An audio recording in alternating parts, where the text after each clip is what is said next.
What's up, everybody? It's Wes and Andy. Welcome back. It is Tuesday night, Tuesday, October 15th. It is the first Tuesday post Canadian Thanksgiving. Happy Thanksgiving, dude. So to all our Canadian fans out there, hope you had a wonderful weekend full of turkey and stuffing. Turkey sleepy. And being thankful and stuff. I'm thankful. I'm thankful for you. And this whole damn show. Oh, well, I'm thankful for you, man. Thank you. Thank you so much. And we got a couple of things already here. Oh, what's going on here? Dad's coming in. Down with those vile Ewoks. Let's go. Oh, and this one's directed specifically at you. What? Happy belated birthday, Wes. I hope you had a great weekend. I did have a good weekend. I had a better weekend than I thought I was going to have, to be honest, because we'd actually celebrated early. Because good luck getting your friends to come out for a birthday party on Thanksgiving weekend, right? Well, if you serve up some turkey and stuffing, they might.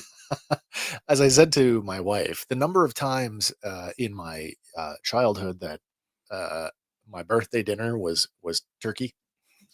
No, thank you. Tired of it, I suppose. You do get tired of it. And the funny thing is, I eat a lot more turkey in my diet now anyway, just because it's like one of the leanest meats going. Good protein and stuff. Yeah, lean, like not a lot of fat on turkey, right? So, and I definitely appreciate that. Hello, Phil over at Treasures for Triggers. Sir, I hope you are having a wonderful day on the other side of this earth. Thank you very much, guys. I appreciate that. 50. I guess this is what 50 looks like. It's a big one. Don't feel any much older than 49, I guess. Well, however, you're only as old as you feel. Today I feel 50. Other days, more. We'll just say more. It is Random Fandom Tuesday. This is the week of Tuesday, October 15th. This one, Random Fandom Edition 80. Number 80. 80. We're 20 away from the 100th episode spectacular. Uh-oh. Have we got a plan for that? No. I bet you it'll look a lot like this. Maybe. It'll be pretty random. It'll be all that and the beards. Yes. Yeah. Even though I finally trimmed my beard down. For those of you watching with us live now, I don't know if you can notice. Let me get this in order. That's better. There you go. I feel like am I talking to you now? I was talking to you before. What am I doing? Oh, that's better. There you go. I don't know if you guys have noticed. We've swapped out Andy's camera this week. We are using a different camera. And I'd like to get your opinions on that. I know it's unfortunate we don't have matching cameras. I wish we did. It's not in the budget. Someday. Yet. It's not in the budget yet, but we're getting there. Someday. However, I've swapped out the web camera for an Android phone. And I do think that we're getting a better frame rate. And I do think the color reproduction on that looks a little bit better than the old webcam. What do you guys think? You guys that have been watching for weeks on end. You guys notice a difference or not really? Let us know. All for the viewers. Okay, but before we get going, I made a trip to IKEA today. Oh, really? I did. As we're talking about gear and stuff and gear, they have this really cool, they got a couple of monitor stands that I might be interested in. Also a console mount. Really? So I might mount the mixer on a console. I just got to figure out if that suits our use case. That being said, before we get, what are we doing? Oh, I see what we're doing. Slides. No wonder it's so bright. Okay. What was I going to say? Oh yeah, we're a call-in show. We are. I know I don't talk about that as much as I did a while. Gaz says you look good, Andy, but I look 50. Thank you. It's okay. I am perfectly comfortable in my own skin most days. We are a call-in show. So if any of the news items that we talk about tonight catch your interest, or you've got your own pop culture entertainment headline that we missed that you want to talk about, as always, you can hit us up in the live chat. Or if you want to have your say on air, absolutely. You can use the WhatsApp link. It's in the description of this video. And we are live taking your calls for the entire duration of the show. Don't wait for me to tell you to call in. Because before you know it, it'll be over. Just do it. Then you'll have to wait till next week. I guess before, we don't want that to happen. No. Although it could, and it will. Every show's got to end. It does. That just means there's another one. We should probably get to our opener, though. I feel We like should. God, does it feel like it's been longer? I think it's just a weekend. I think it's because we took Sunday off for Mhm. Thanksgiving. All right, let's hit it. Let's do some of this. Random Fandom Trivia. That sounds about the right thing to do. I think so. All right, So what's our question this week? Swap us around real quick. Oh, here. Swipperino. Question for you. Well, you know. Which of these novelists was not American? Oh. Was it A, Mark Twain, B, Ernest Hemingway, C, Herman Melville, or D, H.G. Wells? I know this one. Do you? I do. I know this one instantly. I did not. Oh, really? Yeah, so I thought it was a good one. No, I know this one, and I think the knowledge base of the listeners and the watchers, the viewers, I think they're going to know too. Probably. All right, let's give the 30-second timer, and we'll check back in here in a moment.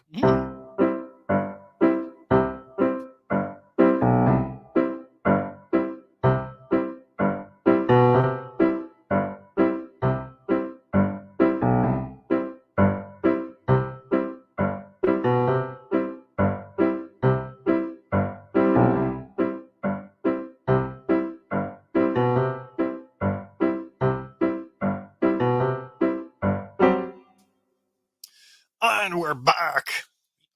I still don't have a new. Have I told you? Like, I'm tempted to do one of those. I've seen other YouTubers do this. I don't know if we have the budget for this, but I thought we should like ask for some music, like at like a couple of different price points. Give them the same criteria. Like, I need a 30-second game show jingle, that's used as a countdown timer, and just see what they come up with. And like, here's a $50 one, here's a $100 one, and here's a $500 one, just to see what we get. We'll get one from me, which is the free one. Oh yeah. And then we'll get the John Williams, which is the 500. If we could get a John Williams original for $500, I know, right? Can you imagine? It'd be the most epic countdown music ever. Okay. At some point, I would like to replace that music. It is just a nice placeholder for now. What do we got going on? We have Gaz is coming in with D. Gaz coming in with D. Sean coming in with C. Oh, C. Herman Melville. Treasure for Trigger. Not too sure, but I was going to go D as well. Okay. And K coming in at C. Well, anybody who guessed C, I'm sorry, you're incorrect. It was actually D, H.G. Wells. I knew that one. I did not when I was looking at this until I flipped the card over. And H.G. Wells, War of the Worlds. Yeah. English. Even though it was broadcast on American radio. And screwed everybody up. Terrified them all to hell. Yeah. What are you going to do?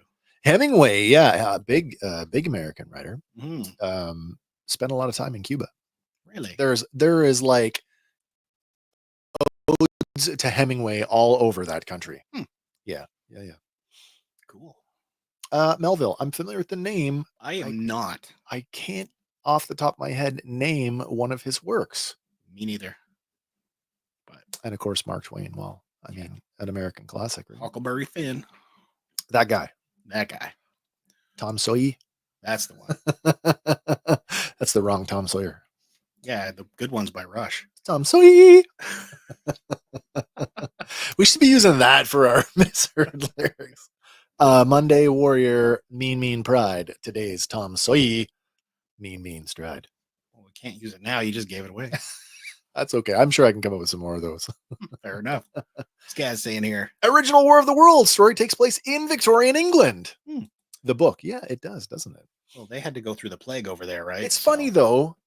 Now that you say that, Gaz, when we did our, we did an episode and we looked at that. We actually looked at some of the original.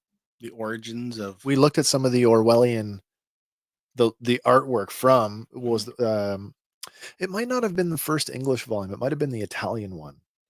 But the Italian version kept the aesthetic. It was almost kind of steampunky looking. Yeah. But yeah, that's right. Yeah. Well, on to our first item of this evening. Well, I guess this is technically the second now, but. Well, it is true, but it is that segment, the one that we don't really care to talk about each week, but you kind of have to. War of the Worlds was one of my favorites of my dad's records. Nice. That's pretty cool. That'd be cool to have a copy of it on record. What did you think of the Tom Cruise? I did not like it. You didn't? No. Oh, I was okay with it. They dropped an EMP, and then 5 minutes later, all the electronics are working again. Okay, I certainly. What the hell, Tom Cruise? I've forgotten that part. Took me right out of it. But Okay, that's fair. The radio play is insanely awesome. Radio play, is that not like this? I don't want to say it's an antiquated art form, but it is a sorely missed format. Not that I need another excuse to talk about Star Wars, but have you listened to the Star Wars radio plays? I have not. Oh my God. I mean, I think the last one I listened to was The Human Be Gone. What? The Human Be Gone. Remember we had Greg and Oh, that's right. on there Yeah, from yeah, Human that's Be right. Gone? Yes, of course. the Human Eliminators. The Star Wars radio plays are top tier. Nice. They're really good. So good. Yeah. Oh, see? Phil agrees. There you So go. good. Also, I'm sure he's talking about War of the Worlds. Probably. But I'll take it to mean Star Wars. Star Wars good. Yes, All right. Star Wars even good. Oh, Gaz Oh, agrees. yes, a sorely missed art form. Yeah, I love it. You know, it's something that we've kicked around here, the three of us, you, myself, and Hank. We've actually thought about, on our Sunday shows, which tends to be our More Star Warsian. Star Warsian. There you go. See, you're catching on, man. I know. Star Warsian. We've actually thought about doing our own fan fictions, which we've already done. We did do that one episode. We did do a Star Wars with our fan very fiction. own version of what was it? Illusions? No, we borrowed the Dark Horse Infinities. We did That's our own what it Fandom is. Infinities, and we each picked an original. Well, mostly original. Mhm. Now yours is real. I know. What are we gonna do? Andy goes down the Darth Jar Jar hole, and now he's real in the latest Rebuild the galaxy. Lego Star Wars. Yeah, very cute, by the way. It is good. I'm looking forward to season 2. Yeah. I had Boba Fett become a Sith apprentice. Ooh, You remember that? it sounds familiar. And Hank's was what if Han Solo had taken the money? Mm. Have to go Okay. back and watch that one. That was a good episode. That was a fun couple one. seasons ago. That being said, coming back to radio plays, I've often said, and I know Hank has had some sort of strong feelings about this as well, is it would be nice to maybe do another round of fan fictions and then dramatize them. Mm-hmm. Fully produced music, Pew pew noises. music that we can afford. And yes, all of the sound effects, even if they are, boop, bloop. It could just be me sitting here doing all my own Foley. There's one. Set first done. Expand the bridge controls. I can do it. Yes. And I would do it. I would love to do that. It would be a lot of fun. Mhm. All right. Let's talk about some let's get to this one. This is unfortunate. This one caught me off It guard. did. Canadian comedian Mike Bullard has passed away at the age of 67. God, young. Young. I actually thought I'm not gonna lie. I actually thought he was older. I did. No offense to Mike Bullard or his family or anybody. I actually thought Mike was older. He's been in the spotlight forever. I mean, Like as far as like Canadian late night TV show host goes. so I came to know Mike Bullard because I went to, of all places, I went to a Yuck Yucks at the Nice. Lakeview Barn, Really and the MC was Mike Bullard. nice. And I'm telling you, man, at that time, he was billed as Canada's top comic. And I have to tell you, and I'm sure some of you guys out there can appreciate this. Andy, you and I live in a very small town. Yeah.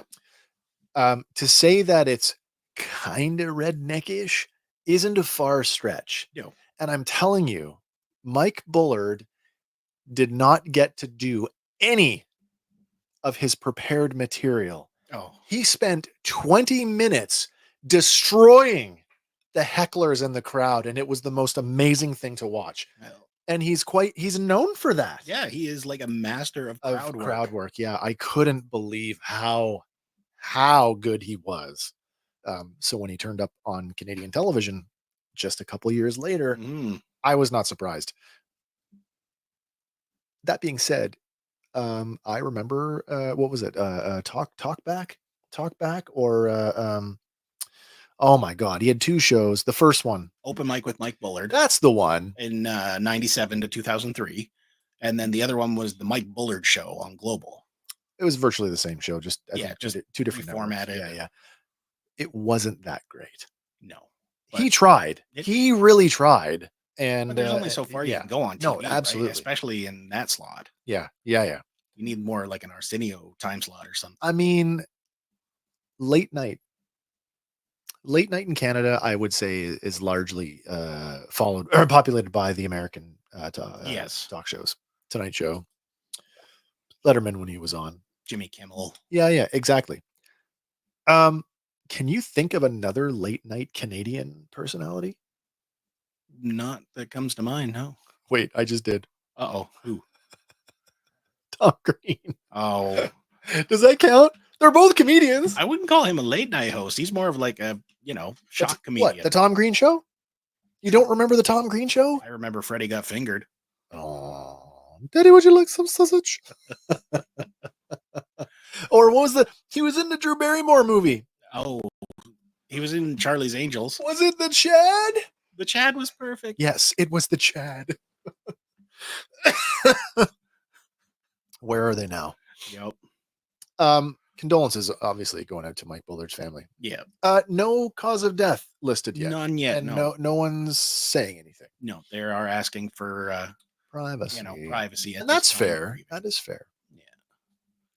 I hope that it was not something sinister. Yeah. I'm not saying foul play, but Yeah. You never know what someone is going through. No. Gaz says there are a few channels on YouTube that have 11 or 12 hour blocks of classic old radio plays, detective mysteries, science fiction ones. Oh, it reminds me of when I was early teens, still living at my parents' house. I had just graduated to the downstairs bedroom. So this is a big deal, right? As each boy in the family got older, right?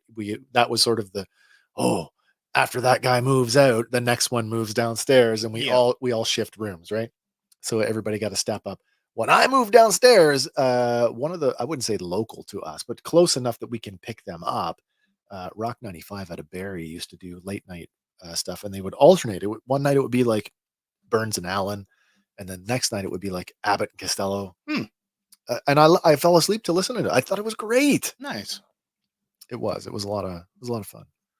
Well, speaking of bringing back something from the past, how about this one? Oh, yes. Star Wars Episode 1 Jedi Power Battles. Wait a minute. Returning. You're going to give me another chance to talk about Star Wars? Yes, we are. Well, it's funny. You know how much time I spent talking about this game when nobody knew what it was? A bunch. Nobody had heard of it. I mean, I bought this game. I bought it because it had Star Wars on the title. It was good enough for me. Yep. I played the crap out of this game, and I loved it. To me, it felt like it was really sort of the first time I felt like I was a Jedi within the universe. Yeah. And anybody who's played this game, they know what I mean when I say it is the spiritual successor to the Revenge of the Sith, the Episode 3 movie adaptation game, because the game mechanics are very, very, very similar. And I would hazard to say they might even be ripped from Jedi Power Battles. What's cool about this one is they're going back to the Sega Dreamcast version, and that's the version that's getting re-released, but with all of the cheat codes, big head mode, big feet mode, a screen accurate lightsaber color for Mace Windu this time, and a bunch of unlockable characters that were never available the first go in the original game. So I'm not a big classic gamer fan. Like, I feel like once I've played a game and moved on, I have the memory of that game, and that's usually good enough. I am considering getting this one. Yeah, I am. Well, got who wouldn't want to go back to Star Wars one more time, right? It's got the feels for it. Now, I'll take Jedi Power Battles, but can somebody please redo Rogue Squadron for me? Ooh. Maybe if this one does well, they will. Rogue Squadron was kind of a Nintendo exclusive thing. Yeah, but Factor 5. I don't even know if I don't think that studio's even around anymore. Probably not. But like this one, it is coming to PC, PlayStation, Switch, and Xbox. Yes. So like, there's no, no exclusivity console. here. Exactly. Exclusivity. I can't stand it, to be honest. I feel like it creates a rift. It's VHS and beta. That's what it is. Yeah. What's Gaz saying here? Star Wars Episode 2 Jedi Power Battles. The Ewok Slaughterhouse. They are murder bears. Powered by Monchichi. Street Fighter, but it's just Ewoks versus Monchichi. That's right. On the new Monchichi engine.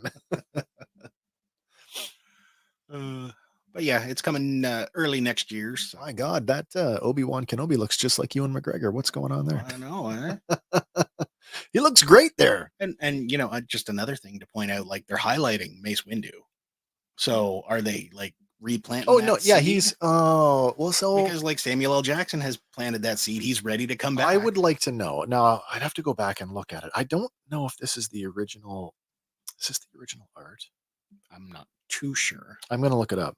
But Sean saying, TMZ did a story about Jake Lloyd today on their website. I wonder how he's doing. Oh, if it's TMZ, it could be scandalous. It could be anything. But who knows? Sean knows if you read it. But it is the original artwork. So Mace was on the cover of the original game. Now, this is interesting because remember what I said. Mm-hmm.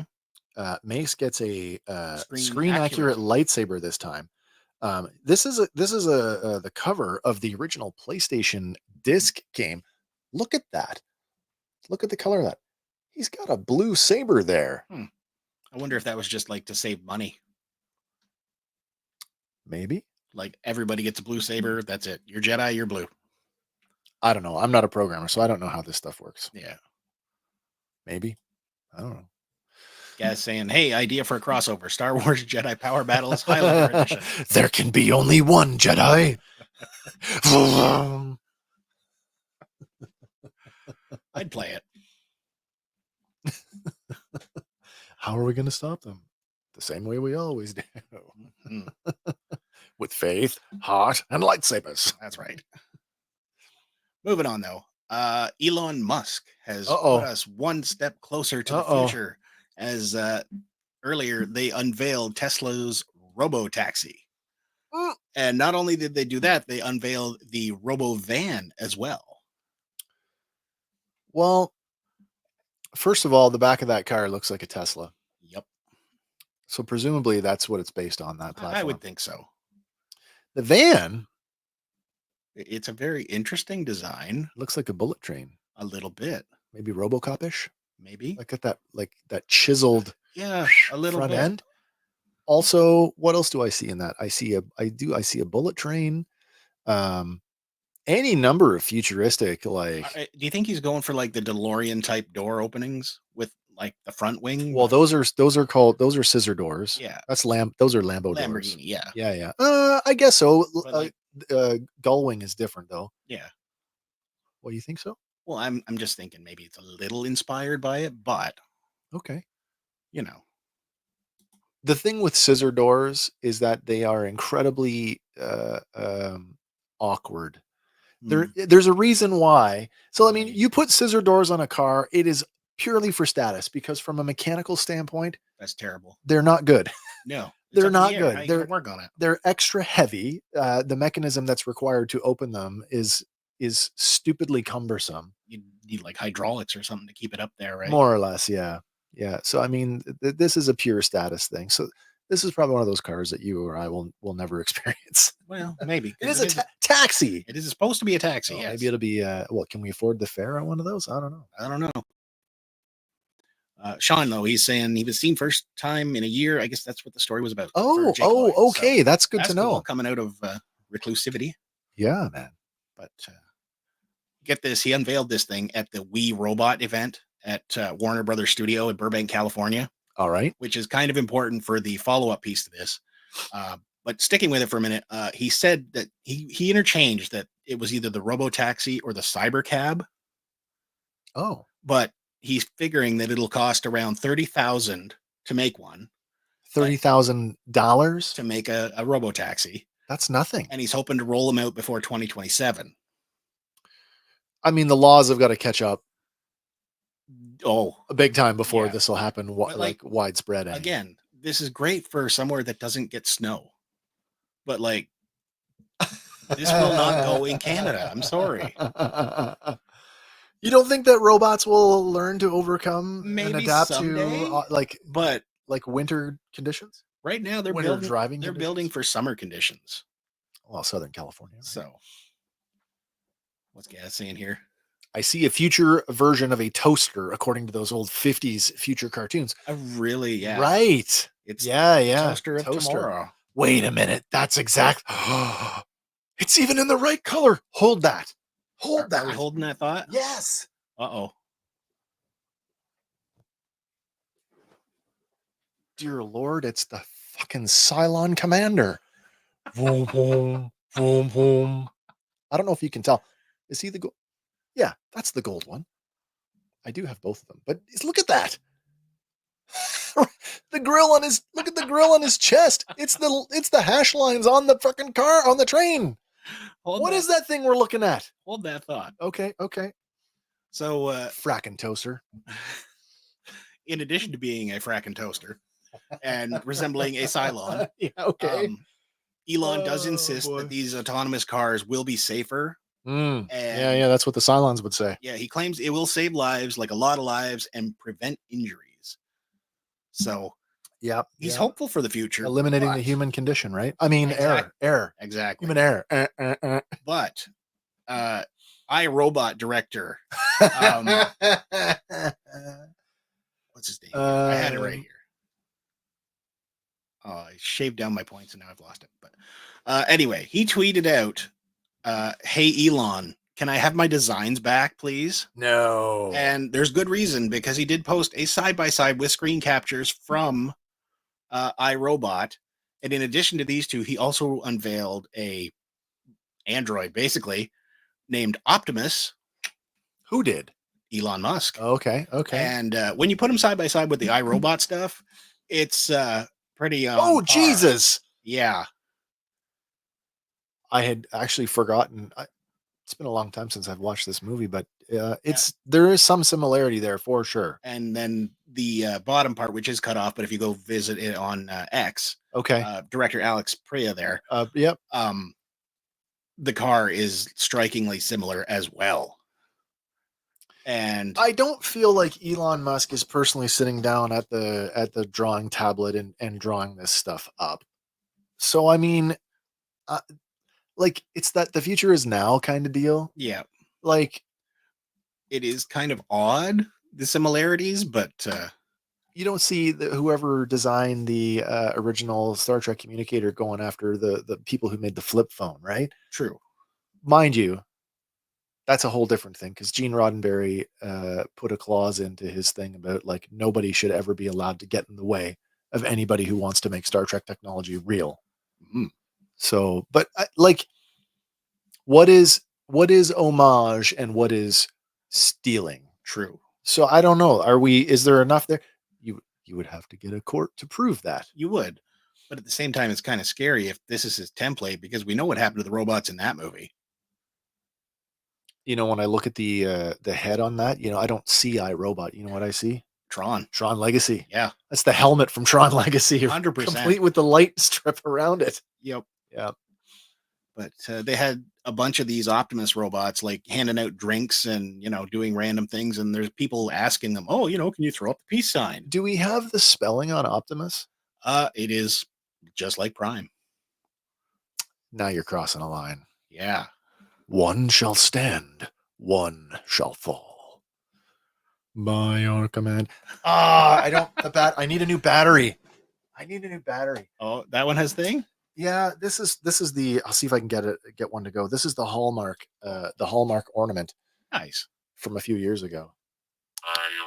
Almost. But I swear that it is, if it's not a soundbite from the original show, it is a near perfect recreation. Nice. In fact, it's got a bunch more sayings in it that I should get some new button cells for that, because it's really fun. Mm-hmm. Yeah. So Tesla is rolling out the future, and fracking toasters. Yeah. Where this goes, we'll see.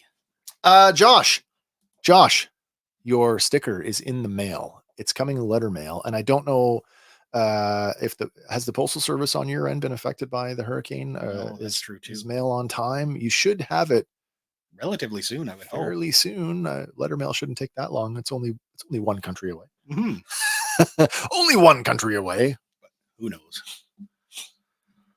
This next one here has a bunch of Power Rangers fans upset because I tried to like weed my way through this, and I didn't understand what is going on here. Well, essentially, last year, Power Rangers Cosmic Fury ended the 30-year run of TV series for Power Rangers. So wait, like Power Rangers as a television property is now finished, we've waiting for a reboot. Oh, okay. But oh, there you go. Everything was affected. Everything was affected. Okay, fair enough. Fair enough. Well, it is on the way. Yeah. I put it in the mail. It's on the way. Mm-hmm. But apparently Hasbro, who owns the property. Yeah, it was a big deal. They didn't just license the thing. They bought. They bought her lock. They bought everything. Lock and barrel. And what they've done is, now that Power Rangers is finished, they've taken everything, costumes, props, clothing worn by on-screen regulars, and they have shipped it off to Heritage Auction. Okay. Now, that's good for fans because it's the auction is going to take place, I believe, on the 18th starting. That's just a couple days from now. Yeah, it's a few days from now. But a lot of the actors from the show are a little bit ticked off because they didn't get to take home their suits. Or accessories. Listen. I can appreciate their position on that. But you've seen, how many times have we seen it? Actor goes on the talk show and the host says, "Did you take anything?" And they look and they're like, oh, they don't want to say. Yeah. This much I do know. I have to preface this. I'm not a filmmaker. I'm not a lawyer, but I do understand that when you make a film or a television production, all that stuff is the property of the production. And like, that's why we get, our episode where we did on reuse screen props. Yeah, right? yeah. Because they got sent back, and especially reused. with the screen, like the reuse stuff, that's stuff that was rented. It belongs to the prop house. Yeah. Like, I get it, it's a part of your, life or whatever the case may be. But like, guys, you should have been smarter and just taken the damn thing. Well, in the case of Power Rangers RPM, they were explicitly told, return your stuff once the show wrapped production. Yeah. So there was probably like a legal clause to bring it all back. But there always is. Usually. There always is. But, Hunter Dino, who played Amelia in Cosmic Fury, had basically said, they can make a pretty penny off of this stuff instead of giving it to the actors or stunt workers. Yeah. Which, and I mean, I guess that's a nice gesture to give it to them, but multi-billion-dollar company that is publicly traded. Bottom line, there you go. Money talks, that's the answer.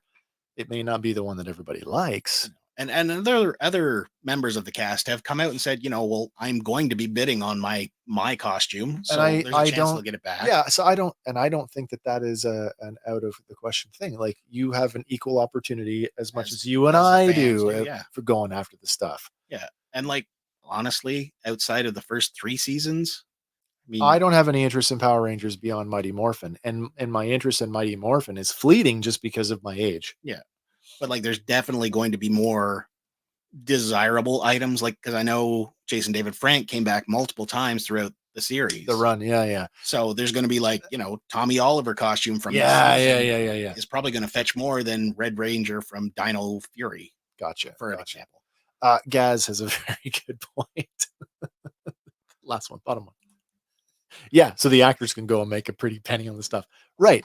Buy it or take it home, and then they personally sell it. Oh no, they'd hold on to it for a few years, and then they'd be like, I'm not going to be that Power Ranger again, and sell it. I mean, the Power Ranger franchise has got legs. It's lasted this long, but like, is there an iteration that is more popular than any other. Like, I'm so far removed. I'd want to say, well, it's Mighty Morphin for sure. Yeah, same. But here. maybe I'm out to left field on that. Maybe there's another version of the show that is more memorable.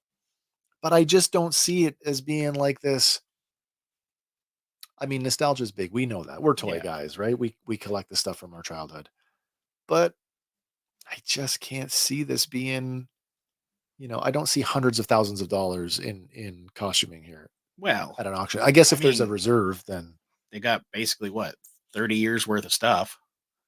Are they selling off from the entire franchise history? I believe so. Oh, whatever they've got left in the closets, I guess. Well, that kind of changes things, doesn't it? Because there will definitely be more sought after items. Yeah. Like who wouldn't want a screen used Dragon Dagger or Sword of Darkness? I think for me, and of course this is, they've already sort of taken a stab at this, various companies, but like a helmet. Mm-hmm. Those are some of the most iconic pieces of Power Ranger memorabilia. You sort of identify them. It's their helmet, their color, or their Zord, right? Yeah. I guess weapon too, because they all have a unique weapon. Well, they're not exactly in the first season. Yeah, like they had, Yellow Ranger had her 2 knives. Yeah, exactly. Red Ranger had the sword. The things that are that are unique to each character. Yeah. But the blasters that they carried in blasters were all the same. They were all the same. Yeah. Josh saying here, I wouldn't sell it. Keep it for memorial. I wouldn't sell it. Keep it for memorial. Yeah. Do you ever wonder what you're going to do with your stuff when the time comes? Well, I've been told what's going to happen to it. So your wife tell you that? Yeah. What did she say? Yard sale. I know. I keep saying get Wes over here and price it out. Did she seriously say that? I think she's joking. I hope she's joking. Come on, Jen. No. Either the kids have any interest in it? Not really. No. I mean, Harley. Oh, wow. Harley will get the Harley collection. Well, that makes sense, though. I mean, her namesake, right? Yeah. So we're similar that way. My kids have no interest in my stuff either. But like an alternative thing they could have done with this, like WWE has taken this road and put together like a traveling museum. So they've got that show on A&E where they go out and search for lost treasures. Yeah. And then what they do is they take those and at each pay-per-view or whatever, they put up a little, traveling museum display. And that would be all right. Like historical stuff, right? But that just makes for a better experience when you go to a live event. Yeah. But like you could travel this through any Comic-Con and I guarantee it'd go. I mean, best case scenario, then a private collector buys a large portion of it and does just that, turns it into a traveling show. Or even like a local museum, right? I like traveling show. Well, we've been to Niagara, like the Comic traveling. There's a couple of them. The creature. The creature features. I can't think of the guy's name, but he's like a puppeteer. Mm-hmm. He's got a traveling show. The guy that bought the original Goblin head from Maximum Overdrive, he restored the Goblin head, and it's now a traveling show. Nice. With other like film stuff from the movie. Nice. Yeah. So we'll see how this Power Rangers pans out. I have a question though. Okay. Is this Hasbro's way of warming us up for, like, are they going to sell the brand off? We've made our money out of it. Dump it. I don't think so, because they are still cranking out Lightning figures. Are they? Yeah. I can't tell you the last time I saw one.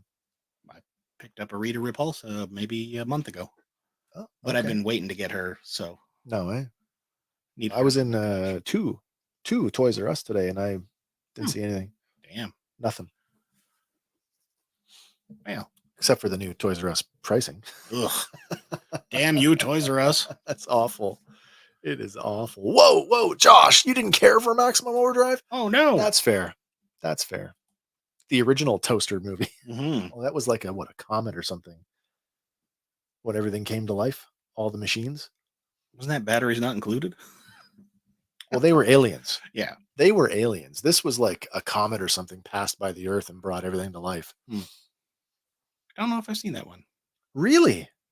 It's not ringing a bell. Oh my God. It's the one that's got the Green Goblin head on the front. I know that one, and they used the same movie though. The same dinosaur thing noise that they used in Jaws for the sound effect when he dies. Yeah. But oh yeah. Moving on though. Venom is going to be getting a brand new host. In the comic books. Okay. Eddie Brock and Dylan Brock are out, and at the conclusion of Venom War, we are going to have a brand new host. They're giving us clues who it's going to be, but they haven't said who yet. Do you have a short list of? There's a short list of 4 of candidates, confirmed by Al Ewing, who's going to be writing it. Madam Mask, out of the recent Amazing Spider-Man Gangland story. Okay. Luke Cage, right, who is the current mayor of New York. Joe Robertson, the newsman from the Daily Bugle. Yep. And Rick Jones, Hulk's sidekick. Rick Jones, yeah. Really? So they're kind of revealing it as a mystery within the book. Okay. So they're going to give you clues who it could be. Sure. But with any other Marvel product, of course, we're going to get 101 variant covers. Right. But I don't know. It's going to be weird to not see Eddie Brock in there again after, going so far to place him as the King in Black. But at the same time with the Venom 3 movie, right? Yeah. It's supposed to be the end of his arc. So I saw, what did I see today? I did see the Venom Let There Be Carnage Venom figure today. Looks pretty good. It's not too bad. But the other thing too, right? Like they've already said Null is in Venom 3. Well, I mean, but they've announced that he is not the main villain, and they have future plans for him. Null is not the main villain. No. Okay. So could that be tying in where they're trying to do a thing where the movie thing lines up with the comic thing? God, I hope not. I mean, I don't need to go full circle. No. I like that we've talked about this before. I like that the movies are influenced by the comics, which are now influenced by the movies, but I don't need them to be homogenous. I don't need them to be the same thing. Mm-hmm. In fact, I don't think that's a good idea. Maybe it is. If I was trying to sell books, maybe it is a good idea. Now you can just go and pick up the book and see the characters you know and love on the movies or TV. Yeah. Maybe that does work. But for me, I'm okay with keeping those separate. What's Gaz saying here? Chrysler got back the surviving 1970 Challenger RT from Vanishing Point and destroyed it because they didn't want to be associated with the original 71 film. Huh. Wow. Lawnmowers and everything mechanical was alive. Yes, in Maximum Overdrive. That's exactly what happened. And I could buy into that. What I couldn't buy into was that they were able to fire a machine gun without an operator. There is nothing electronic in a firearm. Like it's 100% mechanical. I don't know how they got that. Maybe somebody's cord kind of got in there and wrapped. And yeah. But, Gaz is calling it. I'm calling it. The new Venom is going to be Uncle Ben. But from which universe? Oh, wow. With great symbiote comes great hunger. Well, it could be from the regular universe because they have established zombiots now. Oh, where symbiotes possess the dead and they just rise up and go on their infection spree, basically. I think that's cool to do zombie arcs and zombie stories, but I don't think I need a zombie Venom. No, that scares the crap out of me. Fair enough. Yes, Josh, the Jeep was a manual. Who's pushing the clutch on this thing? It's one of them Elon cars that went back in time. Oh, maybe. The next one's neat. You remember Agents of S.H.I.E.L.D.? Yeah, I do. Not necessarily for the best reasons. No. I watched all of season 1 faithfully. And I don't know if it got like a time slot change or a network change. I never watched another season after that. It kind of went weird after the Winter Soldier crossover because you had to go see Winter Soldier for it to make sense. Well, nothing wrong with that. That's the best movie in the Marvel catalog. Yeah, but after that, they kind of tried to keep up and then failed and diverted and timeline jumped and it was all weird. Have we resolved its position within the canon? I know it's on. Is it on Disney Plus? It is. It is on Disney Plus. Yeah. Have we resolved it isn't? Because there was this whole, when it came out, it was, it's in the movie universe. And then it's like, no, it's not. Not anymore. Is it now? I'm not too sure. But former star of that show, Elizabeth Henstridge. You remember her? She has directed episodes of the Superman and Lois seasons 2 and 3. Yeah, okay. But she has been tapped to play Lex Luthor's daughter in season 4. Okay. So she's also going to be directing the 5th episode of this season. So that's the current season that's now airing. That is currently airing on CW. All right. Did he die? Oh, he died in the first episode. Yeah, well, you were all excited about, I gotta go home, he's gonna die. Yeah, and when I got home, I found out that it aired Monday night. Oh shit! So not only were you late, I was very. You were late. like 24 plus hours late. But luckily, it was streaming on the CTV app, so I was able to get caught up. Did you get a little weepy? Oh, I got very weepy. You did? Went super dark with this one. Like, spoiler now, if you haven't seen it, Doomsday rips his heart out. Oh, and Doomsday lives. Oh, really? So he doesn't have the big, one-on-one moment where they both die at the same time. Yeah. Doomsday cleans the friggin' floor with him. But that's expected though. If you're going to stay like, okay, Doomsday's going to win, then Superman's going to come back and clean his clock. You hope so. You can't end a show without, you can't end a show with Superman in the title without Superman, because then it just becomes Lois. True. The last episode is just, there's no Shield, Lois. That's Lois, the finale. Can you imagine? For one episode, yeah, I could. Lois. Gaz says the issue that I had with Agents of S.H.I.E.L.D. was that it was a one-way street between the show and the movies. Yeah, it seemed like it didn't really. I remember seeing like a long shot, and it's like, oh, there's Stark Tower. But that was really kind of it. Yeah. I mean, aside from Coulson being killed off in Avengers 1, right? Tahiti. Yep. That's what I lost it after that. Tahiti. Okay. Yep. Yeah. Did they ever resolve that? How they brought him back to life? Yeah, it was Project Tahiti. But they never really went into what it was or how it worked or something to do with his brain. I don't remember. All right. But is it the way that they cloned what's his name in Invincible? No. They just keep fucking cloning him. He's died like a million times. No. Josh says, Lois man.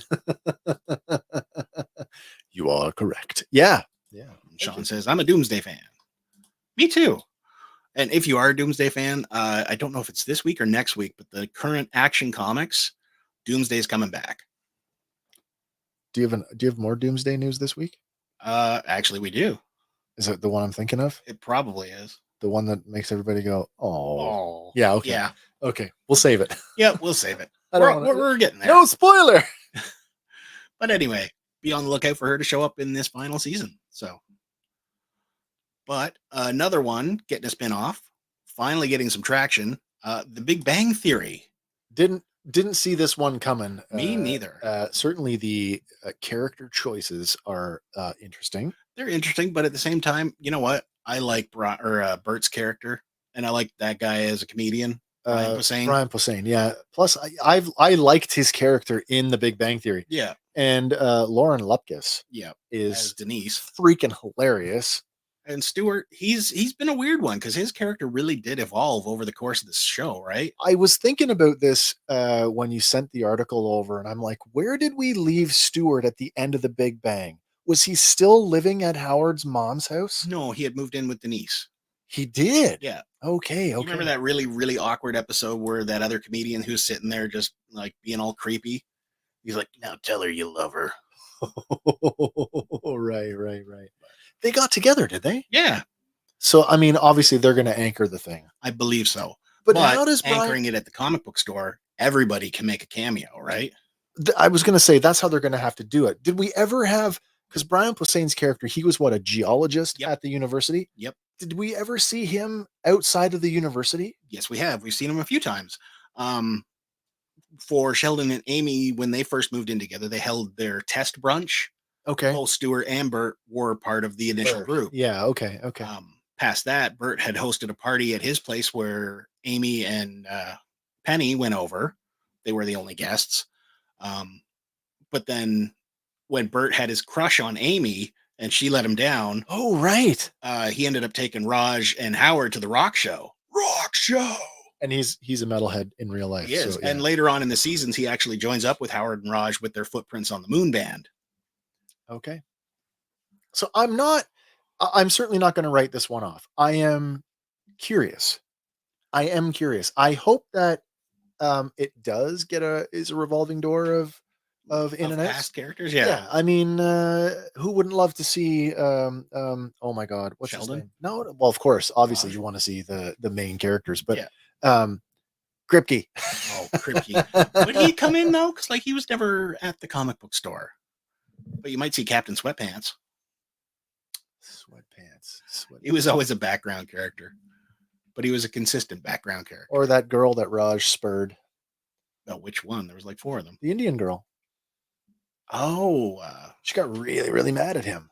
She did, but at the same time. Anyway, I'm for this. I would like to see it. His character dying off was like Han in Fast and Furious. People were upset, so they had to bring him back somehow. True, but that got confusing as hell. Like the timeline on Fast and Furious. Oh, I thought we were talking about Agents of S.H.I.E.L.D. Oh, bringing Coulson back. Well, I guess, yeah. Bringing Han back. Listen, after the Fast and the Furious, I didn't see any more. You didn't see the other 9? It's the same movie. Well, did you see the car in space? Or the time that the car swung from a cliff to cliff like Spider-Man? Rocky 47, Rocky versus Godzilla. Wait. We never did get the one that we deserved, though. What? Rocky 15, Rocky versus Rambo. Yo. Didn't they do that? Yo. Or something? Maybe. Or was it Family Guy? Maybe. It would have been good on Celebrity Deathmatch. Oh. But yeah, the writing and everything is still underway, so there's no concrete release date or anything, but it's going to be on Max when it finally does show up. So it's going to be a streamer, which means we can make it cheaply. We can do 10 episodes, 10 episode seasons or less, because some of these streamers are 8. Yeah. But it's a good way to test it. It is. And if it does go over, then you could bump it to network if you wanted to. If network is still there by the time it gets there, right? Well, no, by well, you think the networks are going to die? I don't know. I'm getting worried because like with the Netflix thing, right? They'll that show Chaos. It's been out for 1 season and it's really recent and it's already canceled. So sure, but lots of shows that are going straight to streaming. Lots of shows, if though, they don't get there right out of the gate, then. But that's how television has worked since the invention of television. No. You absolutely. Give them a whole 13 episodes. No. Season 1. Like there's a term for it. It happens every year. Pitch season, I think it's called. Pitch season happens. All the writers go. They pitch the networks their ideas. Some of them get picked up for a pilot. How many shows never make it past the pilot? True. How many pilots have been made that you and I have never seen? And it's only years later that we've learned that, this thing got made. The Wonder Woman series with Adrian Padalecki. Yeah.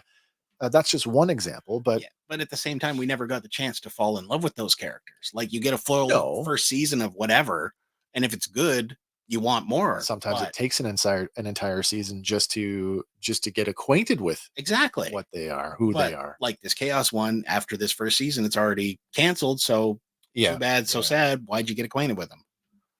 But there's been a lot of good single season TV shows that were, it's not going to get picked up. It's not going to get carried on. It's still pretty good for what it is. The Cape. The Cape is a good one. That's just a 1 seasoner. True.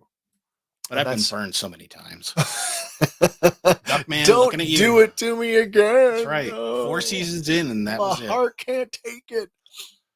Oh, man. But, Josh says, I saw them, but just a repeat story. Just a repeat story. Okay. It's just... Sorry. Oh, Silver Spider's here. He says, my buddy was on the street in Toronto watching them start filming Fast and Furious 11 the other day. Oh my gosh. I was in the city today. I wasn't downtown though. So I didn't get to see anything cool other than IKEA. Josh says, Joe, it's just a trope and stupid. Hardly any cars in it. Was that the one in space? I can't remember now. They're all blurring together. There was a giant submarine. That's what I said. Snow, It's all the same movie. It's all about family. Unless The Rock's in it, then it's all about him. Well, yeah. But even The Rock has become family. He uploaded some to Facebook. Oh, nice. Oh, nice. hopefully he doesn't get a cease and desist. Unless it was a closed set. He's in public. True. Where there's no expectation of privacy. True. You can totally film. Josh asked, did you like Big Bang? It was hit and miss for me. Well, I at first I did not like it at all. But then it kind of grew on me. And here's the thing. I could never relate to any of the characters on a professional level. That they were astrophysicists and theoretical physicists and engineers. I could never relate to them. But their love of pop culture and their geekiness, they're like, these are my people. Because it didn't matter. Like the whole Penny and Leonard thing. Leonard is like incredibly smart. She's incredibly hot. And I know that it's low hanging fruit.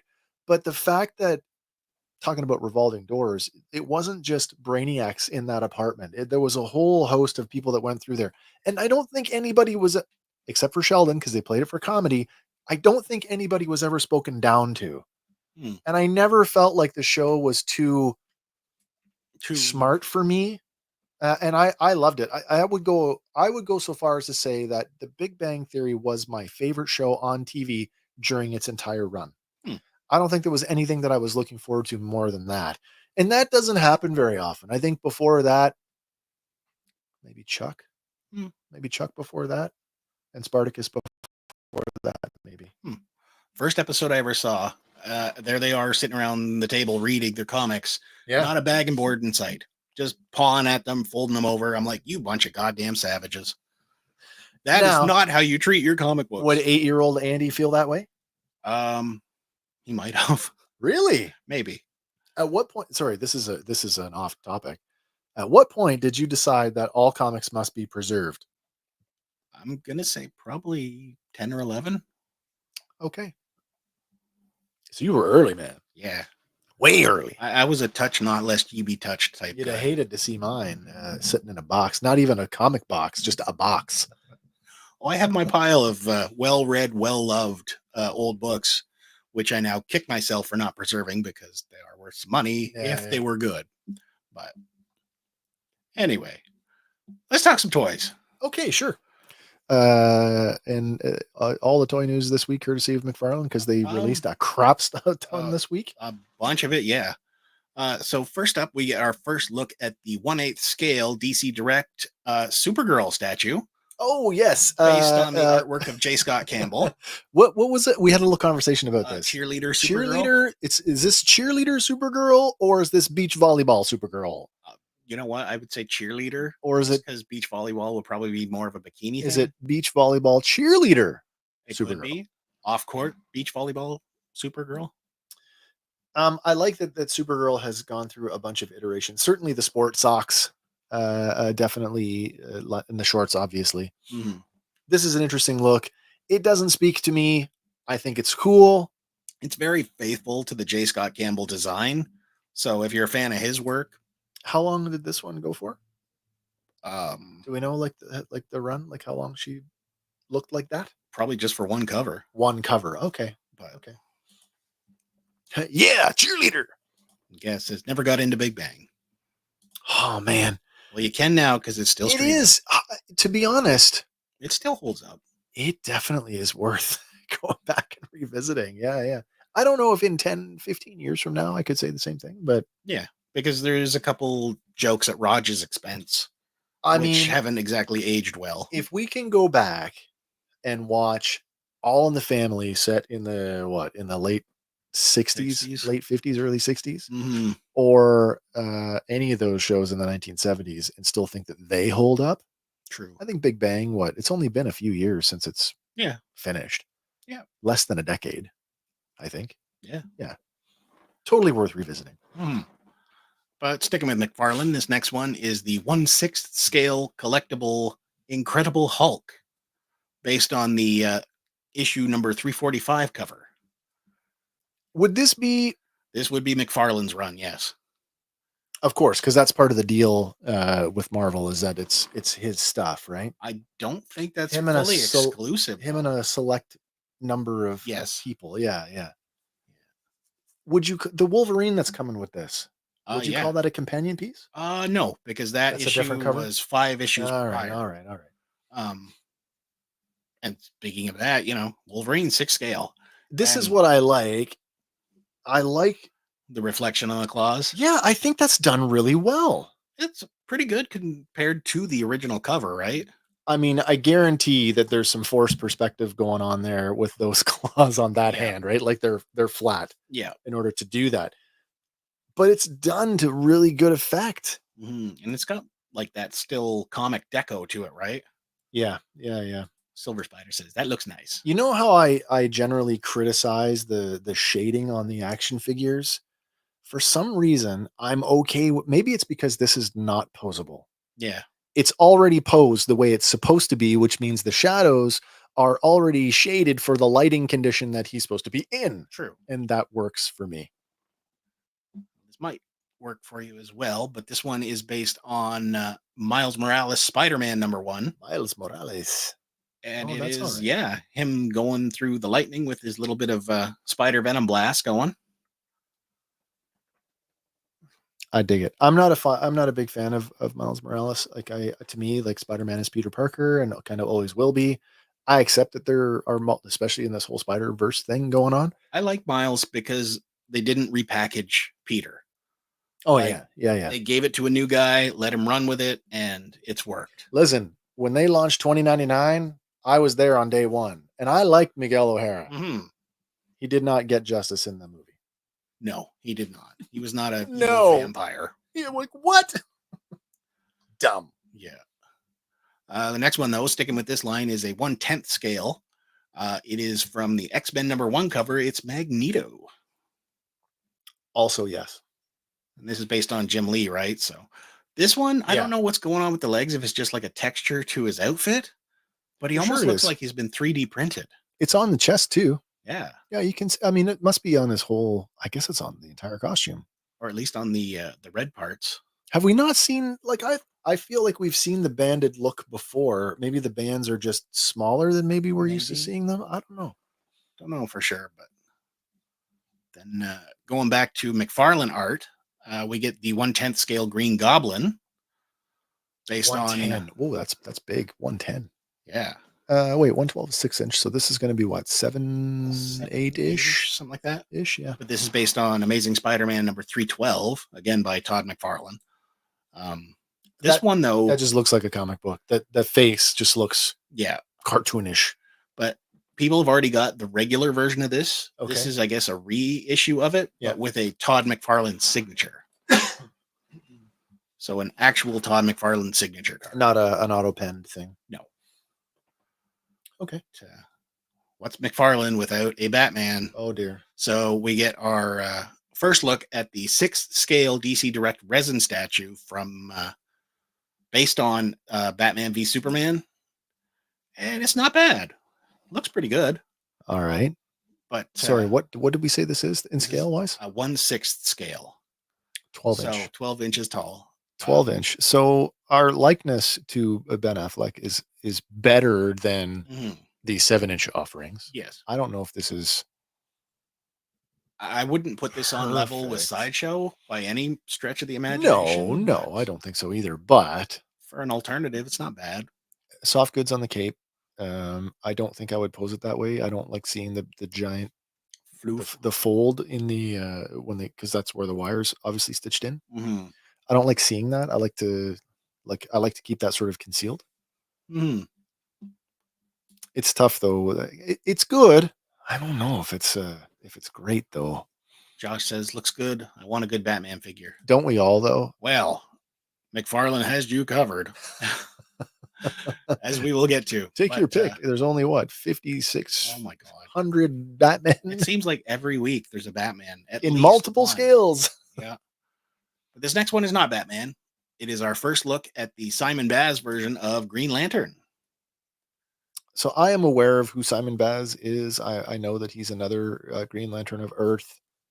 I'm aware that he's also is a Muslim background, I think. I think so, yeah. Yeah, which makes him kind of unique that way. But this one includes 3 faceplates, power battery, and 3 constructs. So green energy manifestations. Wasn't he a New 52 guy? I think so. Like he was introduced in New 52. I think so. I think so as well. Josh says, but I want a Keaton one. A Keaton bat. Well, they did that one and it wasn't very good. You got a choice. You could have got it masked or unmasked. Definitely go for the masked one because it's a lot easier to fake the lower jaw than it is the entire head. Yeah. It was awful. So bad. But another first look here from the JSA, Mr. Terrific. I like this look. He looks way more built than he did on his days on Supergirl. Or on, it was on Supergirl. That's right. Yep. Yeah, but he's slung the leather jacket over his shoulder. Yeah. He gets to flex every once in a while. But he comes with a removable jacket, 3 faceplates, T-spheres, and an extra hand. The jacket is removable. Okay, that's cool. And it's kind of weird that McFarlane is shifting to faceplates rather than alternate heads. Is it cheaper, maybe? Maybe. It's less plastic, I guess. Well, it definitely would be. But and then also, first look from the Forever Evil storyline, we get Grid, who is the evil version of Cyborg. Yeah, that's pretty gross when Grid takes over. Have you read that? Yeah. Oh, it's very, very evil. Oh, it's creepy as hell. And I'm thinking, oh God, he's dead. I seriously think he's dead. Yeah. He's gone. Never coming back. But it's kind of weird McFarlane is doing this right now because this next one is our first look at the armored suit from Dawn of Justice in the Batman figure. And this is in the regular 7-inch line. I mean, we got all of this, like the Batman v Superman stuff. We got it all once before when Mattel still had the license. Yep. But now McFarlane is taking a crack at it because not only do we get this first look. So wait, before we move on, I like the likeness. I know it's just a mouth, but it's good. But it's there. Like I feel like it is actually there. Is that figure actually wet? Did they missed it for the promo shots? Because it looks pretty good. I love the cape. It looks like a face cloth. That's like a little terry cloth cape. There you go. I actually like this one. But not only do we get him, we also get Wonder Woman based on Gal Gadot, right? So now the question is, we had a Wonder Woman 1984. Yep. Which isn't a few Wonder Women 1984s because she was in a regular armor, her golden goddess armor. Yeah, but they have definitely done this deco before. And the question I have, is this just a straight up reissue of something that's already been? I don't know for sure. Been out before. It's possible. Save on thing. Now, we are getting a full look at her face. Yep. And you know that my criticism with McFarlane is when it comes to real people, they've been really miss. Yeah. And I see this one and I go, that's not bad. It's okay. So that leads me to go, is this a pre-production sample? It could be. Because a lot of things can happen between pre-production and shelf. Yeah. So only time will tell when it hits. Do we have a shelf date for these? Pre-order is October 18th. So end of the week. That's not on shelf. That's just pre-ordering. That's this Friday. Yeah. I like it. I just don't know if I love it. Fair enough. And we already, my wife is a Wonder Woman collector, and we already have the 112 Collective Wonder Woman from, not Dawn of Justice, from her movie. From Wonder Woman? Yeah. And she comes with the same accessories, the shield and the sword. Well, sticking with the Dawn of Justice, we also get Nightmare Batman. Not thrilled with that. No. I'm not thrilled with this. This looks... The whole character design here, I don't know. It seemed to be a peg warmer when, the other company was doing it. Just because it's like Desert Batman. There was so much sort of excitement around the nightmare sequence. And then they didn't do anything with it. Yeah. And I think maybe that's kind of where we all kind of went, oh, damn. I definitely like the sequence. I mean, if you want the action figure from that one time, from that one scene, and you have to have it, then this might be worth adding to your collection. But if you already have the Nightmare Batman from Mattel, previous, the other guys, is this really an improvement? I don't know. Maybe. Probably it is, to be honest. Like, let's be honest. The Mattel multiverse, at least for the movie figures, they weren't that great. Gaz has an interesting question here, though. Why are they doing figures from a series of movies that everyone trashed? Because Todd McFarlane will go back to Batman, Wonder Woman, and Superman a million times over before he will ever touch like a Black Canary or a Zatanna or any other DC character that we desperately want to see. Yeah. But hey, Booster Gold. Exactly. We got Booster Gold this year. Did we finally get him? That's right. He's out now. Josh says, never saw the Wonder Woman movies. I watched the Linda Carter ones, though. You should go and watch the Gal Gadot. The first one, just that plain old Wonder Woman. It's set during the First World War. It's fantastic. It is good. The trench scene is, if you're gonna, epic. You could probably just find the trench scene on YouTube and watch that, and then that would maybe inform you whether or not you should see the rest of the movie. Mm-hmm. But if you don't, that is the marquee moment of the movie. Yep. Guys, I want a Wildcat. There you go. But that's not the only one coming out of the Dawn of Justice movies, because they are also doing a 2-pack. Dun, dun, dun. Yeah. We don't get the face reveal on our Henry Cavill Superman yet, but we do get Doomsday, and he's there in all his Ninja Turtle glory. Yeah, he does. He does look like a Ninja Turtle. This is by far the worst version of Doomsday they ever did. Smallville got it right. Krypton got it they got it really right. Yeah, I agree. Even Superman and Lois got it kind of right. The look, you mean? Yeah. Like this guy, he doesn't have the bone spurs. He doesn't have... Well, wait, now, come on. He's got little ones. He's got spur envy.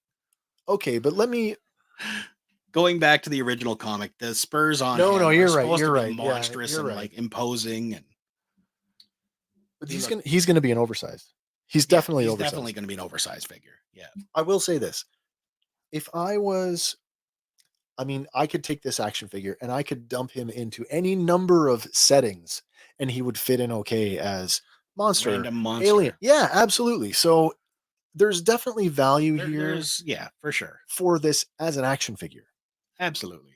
As Doomsday, as far as definitive Doomsday, they already did it, and it was the Superman versus Doomsday pack that they released earlier this year. Yeah, I agree with you on that one for sure. One more for McFarlane here, and this one actually might be of interest to you. Is it? It's based on the 1978 movie. Oh, it is. Okay. And it is a pretty decent Christopher Reeve. I can't do it. I'm too excited to whistle. Okay. I saw you sent this over earlier today. Mm-hmm. And I was in the car, so I couldn't spend a lot of time on it. Something is wrong with the shield. The S? What is going on the with bottom that? of the S is not quite right. The spacing on the V notch at the top of the S. It's a bit off too. Okay, now that I'm seeing it on the face sculpt is nice. Okay, so that's what I want to focus on right now, because as far as Christopher Reeve action figures go that are not Hot Toys, there isn't a whole lot. No. This might be worth picking up if you don't have a Chris Reeve Superman in your collection. You know what's sad though? In the promotional material from McFarlane, if you look in the top right or the top left corner, they have the proper logo. Yeah, they do. Like, it's not like the source material was not available for it. Oh man. I'm hoping this will be fixed on the final edition and not this janky S logo, but again, pre-production, maybe. I like the setting that they've put this in. That just opens up all kinds of like, can we get some Fortress of Solitude pieces? A few crystal spikes or spires. So like we have a lady here in town where we live that sells rocks. Ooh. Including she had some like, Amethyst. And I don't, whatever the crystal is. And I bought some specifically to sit with my Superman action figures, and it looks good. Also, I bought some for my Iceman as well. Ooh.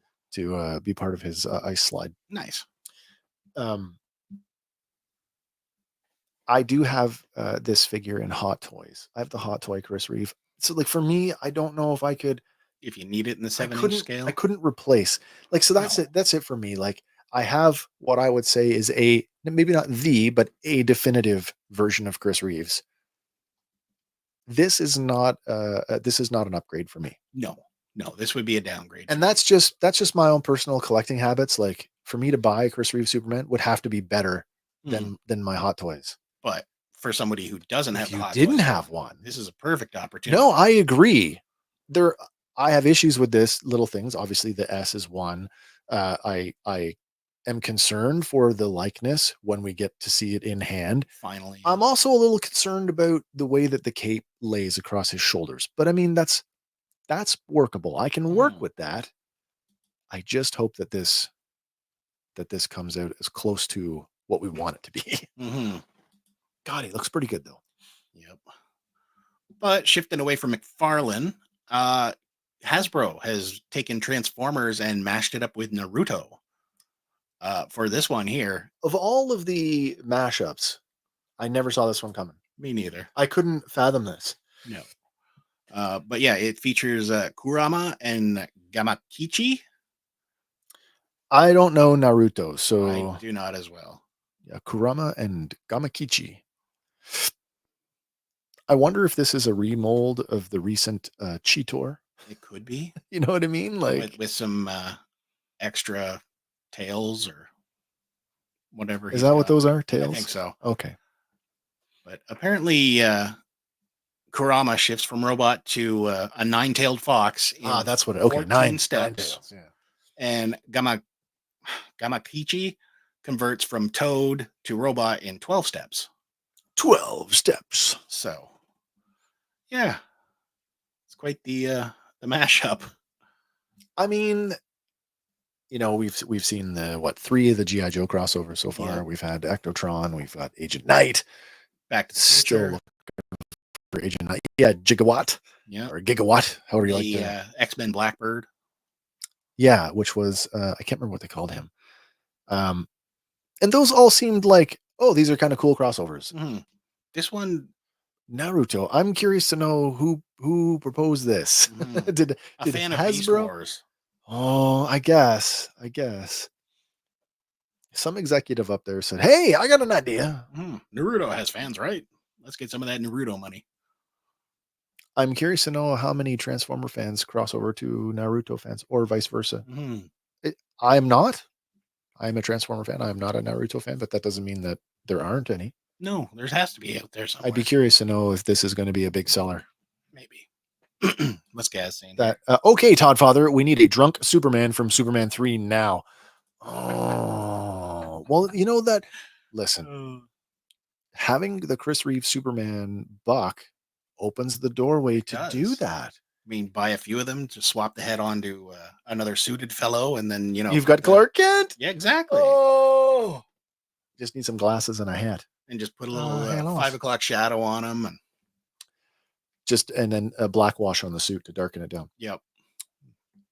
I'm okay with that. I would be okay with that because I actually like that sequence in the movie. I think it's kind of cool. And then Superman fighting himself. Weird, but cool. But cool. Listen, I said this the other day. I was watching a live stream on the Clubhouse, and they were actually talking about this. And I'm like, talking about Superman 3. And I'm like, we could have had Brainiac because that's the giant supercomputer. That's kind of the idea that we were going for. And what did we get? Richard Pryor. Gus. We got Gus. Not even Gus. Nope. Just Gus. Yeah. The Salkinds royally fucked that franchise over. Sorry for my language, but they did. Yeah, they did. But we got Chris. And even as the movies got progressively horribler, terribler, he was still good. Yeah. Even in 4, Quest for Peace, which he was passionate about. I think he directed that one, didn't he? I'm not sure. I think he did. But he wanted peace, right? So sticking with Transformers, though, how about the Takara Tomy Synergex series, Rathalos Prime? That is a big mouthful. That is a mouthful. Wait, Monster Hunter. Yeah. This is another crossover. I believe so. Yeah, Monster Hunter, the video game series. And it switches between Robot and Wyvern. Okay. Yeah, I get that. And includes a collaboration matrix accessory. So is this a remold of the recently done Air Razor? Maybe. like the Rise of the Beasts Air Razor? I got to look that up. But apparently it also comes with a charge blade inspired weapon that converts from sword to axe. Transformers Rise of the Beast Air Razor. And features authentic Takara Tomy design and deco. So it's available right now for pre-order at Hasbro Pulse. So if this speaks to you, leave that up for a second, because I just want to take a look at this and see. Oh, maybe it may in fact be a gentle remold. Gaz has some info though. Says, hey, Reeves wrote the fourth one. He wrote. Okay, I knew that he was involved. Definitely passionate about it. That's probably why. Fair enough. But just looking at robots, I think we have a remold, retool of the recent Air Razor. Could be. I think that's what we're looking at. They've definitely moved the wings around a bit, but that looks... Has some similarities to it, yeah. It really does, yeah. All right, thank you. No problem. Thanks for sticking on that for a second. Well, sticking with Transformers, though, how about a Takara Tomy MPG-14 God Bomber? Oh, see, now we're way off in the weeds now, because at this point, I don't live Prime's trailer in robot form. I don't live in Japan, so when like G1 carried on in Japan, like I was blissfully unaware of this stuff. But yeah, there are going to be some people that are going to go nuts over this. Yeah, it comes with action-packed stuff with God Cannon, God Blade, God Bomber adapter, God Jinrai adapter, towing adapter, effects pieces. Jinrai. Apologies. Effects pieces and 3 Headmaster Junior figures. Okay. So, again, pre-order available now. There's a Prime connection here for sure. I mean, that is the that's trailer. The side of the trailer, right? So I don't know enough about this character. Me neither. What's Josh saying here? I had some Machine Wars stuff. Machine Wars. Oh, what about Gaz? Okay, Hasbro. Crossover Transformer with Mass Effect. Oh, Normandy SR1 or 2. Yes. There you go. That could be cool. That could be very cool, actually. Moving on to some NECA, because why not? How about a 10-inch scale Bride of Chucky Chucky? This isn't the first time around for NECA on this stuff. No. Or no, sorry. I think this is the first time. Mezco has done these. Yeah. In the same scale. These are life size, right? No, this is only 10 inches. Oh, 10. Oh, so really small. That's small. Small, but bigger than current offerings from NECA. 10-inch for a NECA figure is quite large. Yeah, because normally he's much smaller. Scale. Yeah, he's like 3 inches tall. He's elf size. Shorter than that. Yeah. I mean, this is okay. It's not my thing. But like, you can't go wrong with the good guy packaging. No, and it's even got like the little burns from part 1 where they got it out of the store, fire sailed. Yeah. But literal fire sale. Yeah. So pre-order is going on now. Apparently, it's exclusive to the NECA store in the US. Yeah. And estimated shipping is January of next year. So. You know what I saw today when I was at Toys R Us? So start talking about NECA. More NECA stuff? I did, but something that I almost bought. Uh-oh. I just didn't want to pay $85 for it. Ooh. The Alex Murphy RoboCop with the chair. Oh, with all the diagnostic with stuff. The chair, yeah. And I'm like, it's $85. Can't do it. It was bad enough that I ate the Toys R Us pricing and bought the Black Series Momanodon. So that was where I kind of drew the line. Fair enough. Well, if you're drawing the line at $85, this one might be out of the park. It will run you $971.38 Canadian. 900 Canadian dollars. Yes. Standing at 24.5 inches tall. Yeah. 20.5 inches wide and 11.10 inches deep. From Sideshow Collectibles, sculpted by Tweeterhead. Okay. The Sorceress from Masters of the Universe. But I mean, that is a whole other level of collecting. This is high end. Yeah. Here. I would love to have that. That right there is a centerpiece for any Masters collection. It would replace my Castle Grayskull behind you, but that is God, she is gorgeous. And I mean that in the it's an amazing statue. Yeah. But she's not exactly priced for your no. This is an investment piece. Statue collecting is a thing. It's not a thing that I can do. I think I have one or two. One. I've got an Obi-Wan Kenobi in clone armor. Nice. That's the only one I've got. Josh says he saw Alex Murphy in police uniform at Walmart. I like the one in police uniform because it comes with interchangeable parts, including all of the I got my hand blown off. Gotten shots in my chest. Movie accurate. I do like that one. Need a Clarence Boddicker to go with it. If you're going to get that one. But they haven't done that. Nope. Kay says whether he's 10-inch or life size, he's still creepy. He is still creepy. He's Chucky. He's awesome. I'm staring at this thing and I'm just picking up the details that are just not in any other version of the Sorceress. Clearly, this is a Filmation Sorceress. Yes. Look at the boots, though. The basic color scheme is there, but those are like super high detailed boots. The boots have got some silver accents that we've never seen before. She's got like a bracers up on her arms with the same detailing. I like that. $900. That's loony. Yes, it is, Gaz. Yes, it is. Oh wait, that's not loony. That's Woody. That's Woody. That's Woody. Woody Woodpecker. He's like an off-brand loony. That's right. Close enough. Loony adjacent. But that does bring us to the end of our toy news because I put a cutoff date on it today. We'd still sorry, McFarlane. Yeah, I know. Anything that came out this afternoon, forget it. Yeah. We'll have to see it next week. Oh, Josh, you never seen any of the Chucky movies either? It's okay, Josh. I don't do horror, so I don't fault you for that. Well, I mean, what is he now? 8 or 9 films plus the reboot plus 3 seasons of TV show television. Yeah, I know you're right. You're right. There's a lot to catch up on. Yeah. Where we go? That could pass as Daffy Duck. What? The statue or me? You and Woody Woodpecker. Suffering succotash. Now that's Sylvester.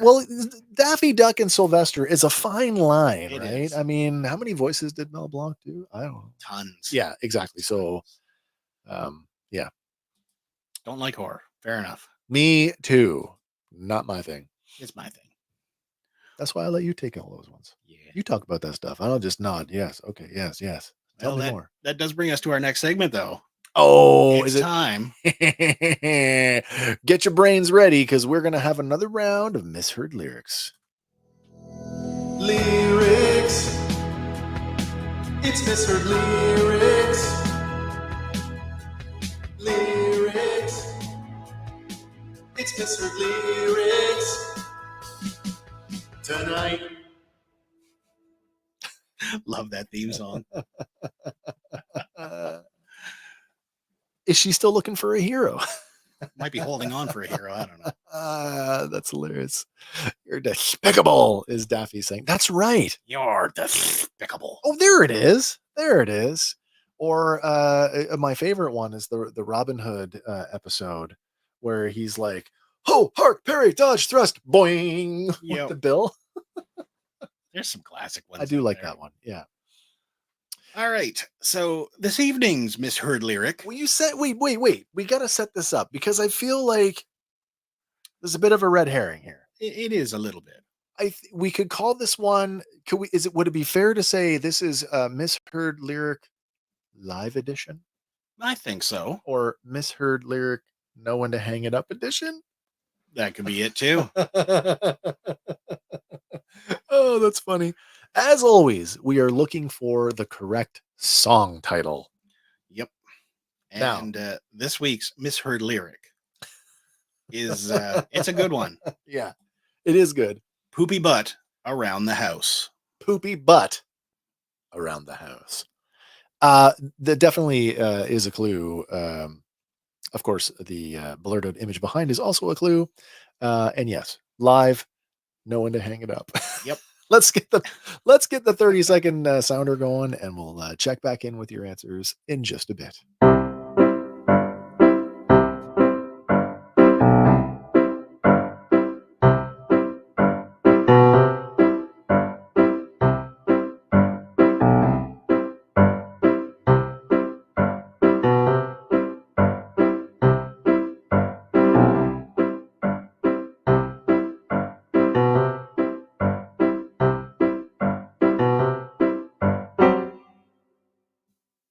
I have to. Gaz, did you have that like on the clipboard? Like just Probably. cut and paste.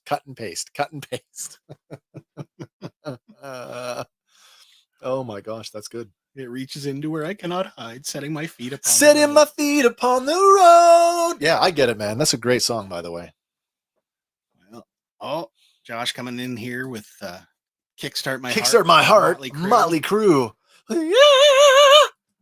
Silver Spider, also Kickstart My Heart, and Sean Colbert, Motley Crue. I love that. I would listen to Motley Crue. I would too. Crue. I wouldn't like listen them. to Motley Lou though. Motley Lou? Yeah. I love Motley Lou. Really? Have you not seen that? Yeah. Of course you have. Hot Tub Time Machine. Let's go ahead and put Silver Spider's comment back up there. Kickstart My Heart, or in recent years, Keemstar My Heart. True. So Josh's first one to it tonight again. Congratulations, you are correct. Oh, that's awesome. Okay, boys, let's rock the house. Okay, boys, let's rock the house. And of course, live, the misheard lyric we are talking about. This is the misheard lyric. It sounds like this. Boogie boy, round the house. Boogie boy, round the house. It's so bad. Of course, those of us who remember when the Dr. Feelgood came out know that it actually sounds like this.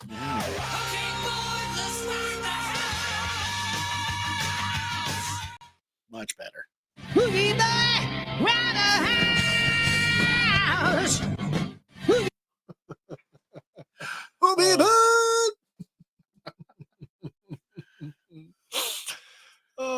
You know what's funny is I've seen the Crew twice. Yeah. And I feel like I was very fortunate.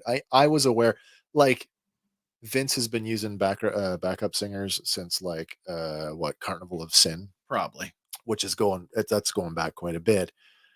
But he was still able to carry the majority of the songs. Mm-hmm. It's not the case anymore. No, it's barely recognizable. I mean, we should have put the clip video. We should have put it in the link tonight. We should. I mean, you've all heard the jokes, Vince Meal and yeah. Keemstar My Heart. I thought the same thing when I heard it. Yeah, absolutely. Yeah, Kickstart My Heart by Motley Crue, originally released on their 1989 album Dr. Feelgood. It was the second single, and it only reached number 27 on the Billboard Hot 100.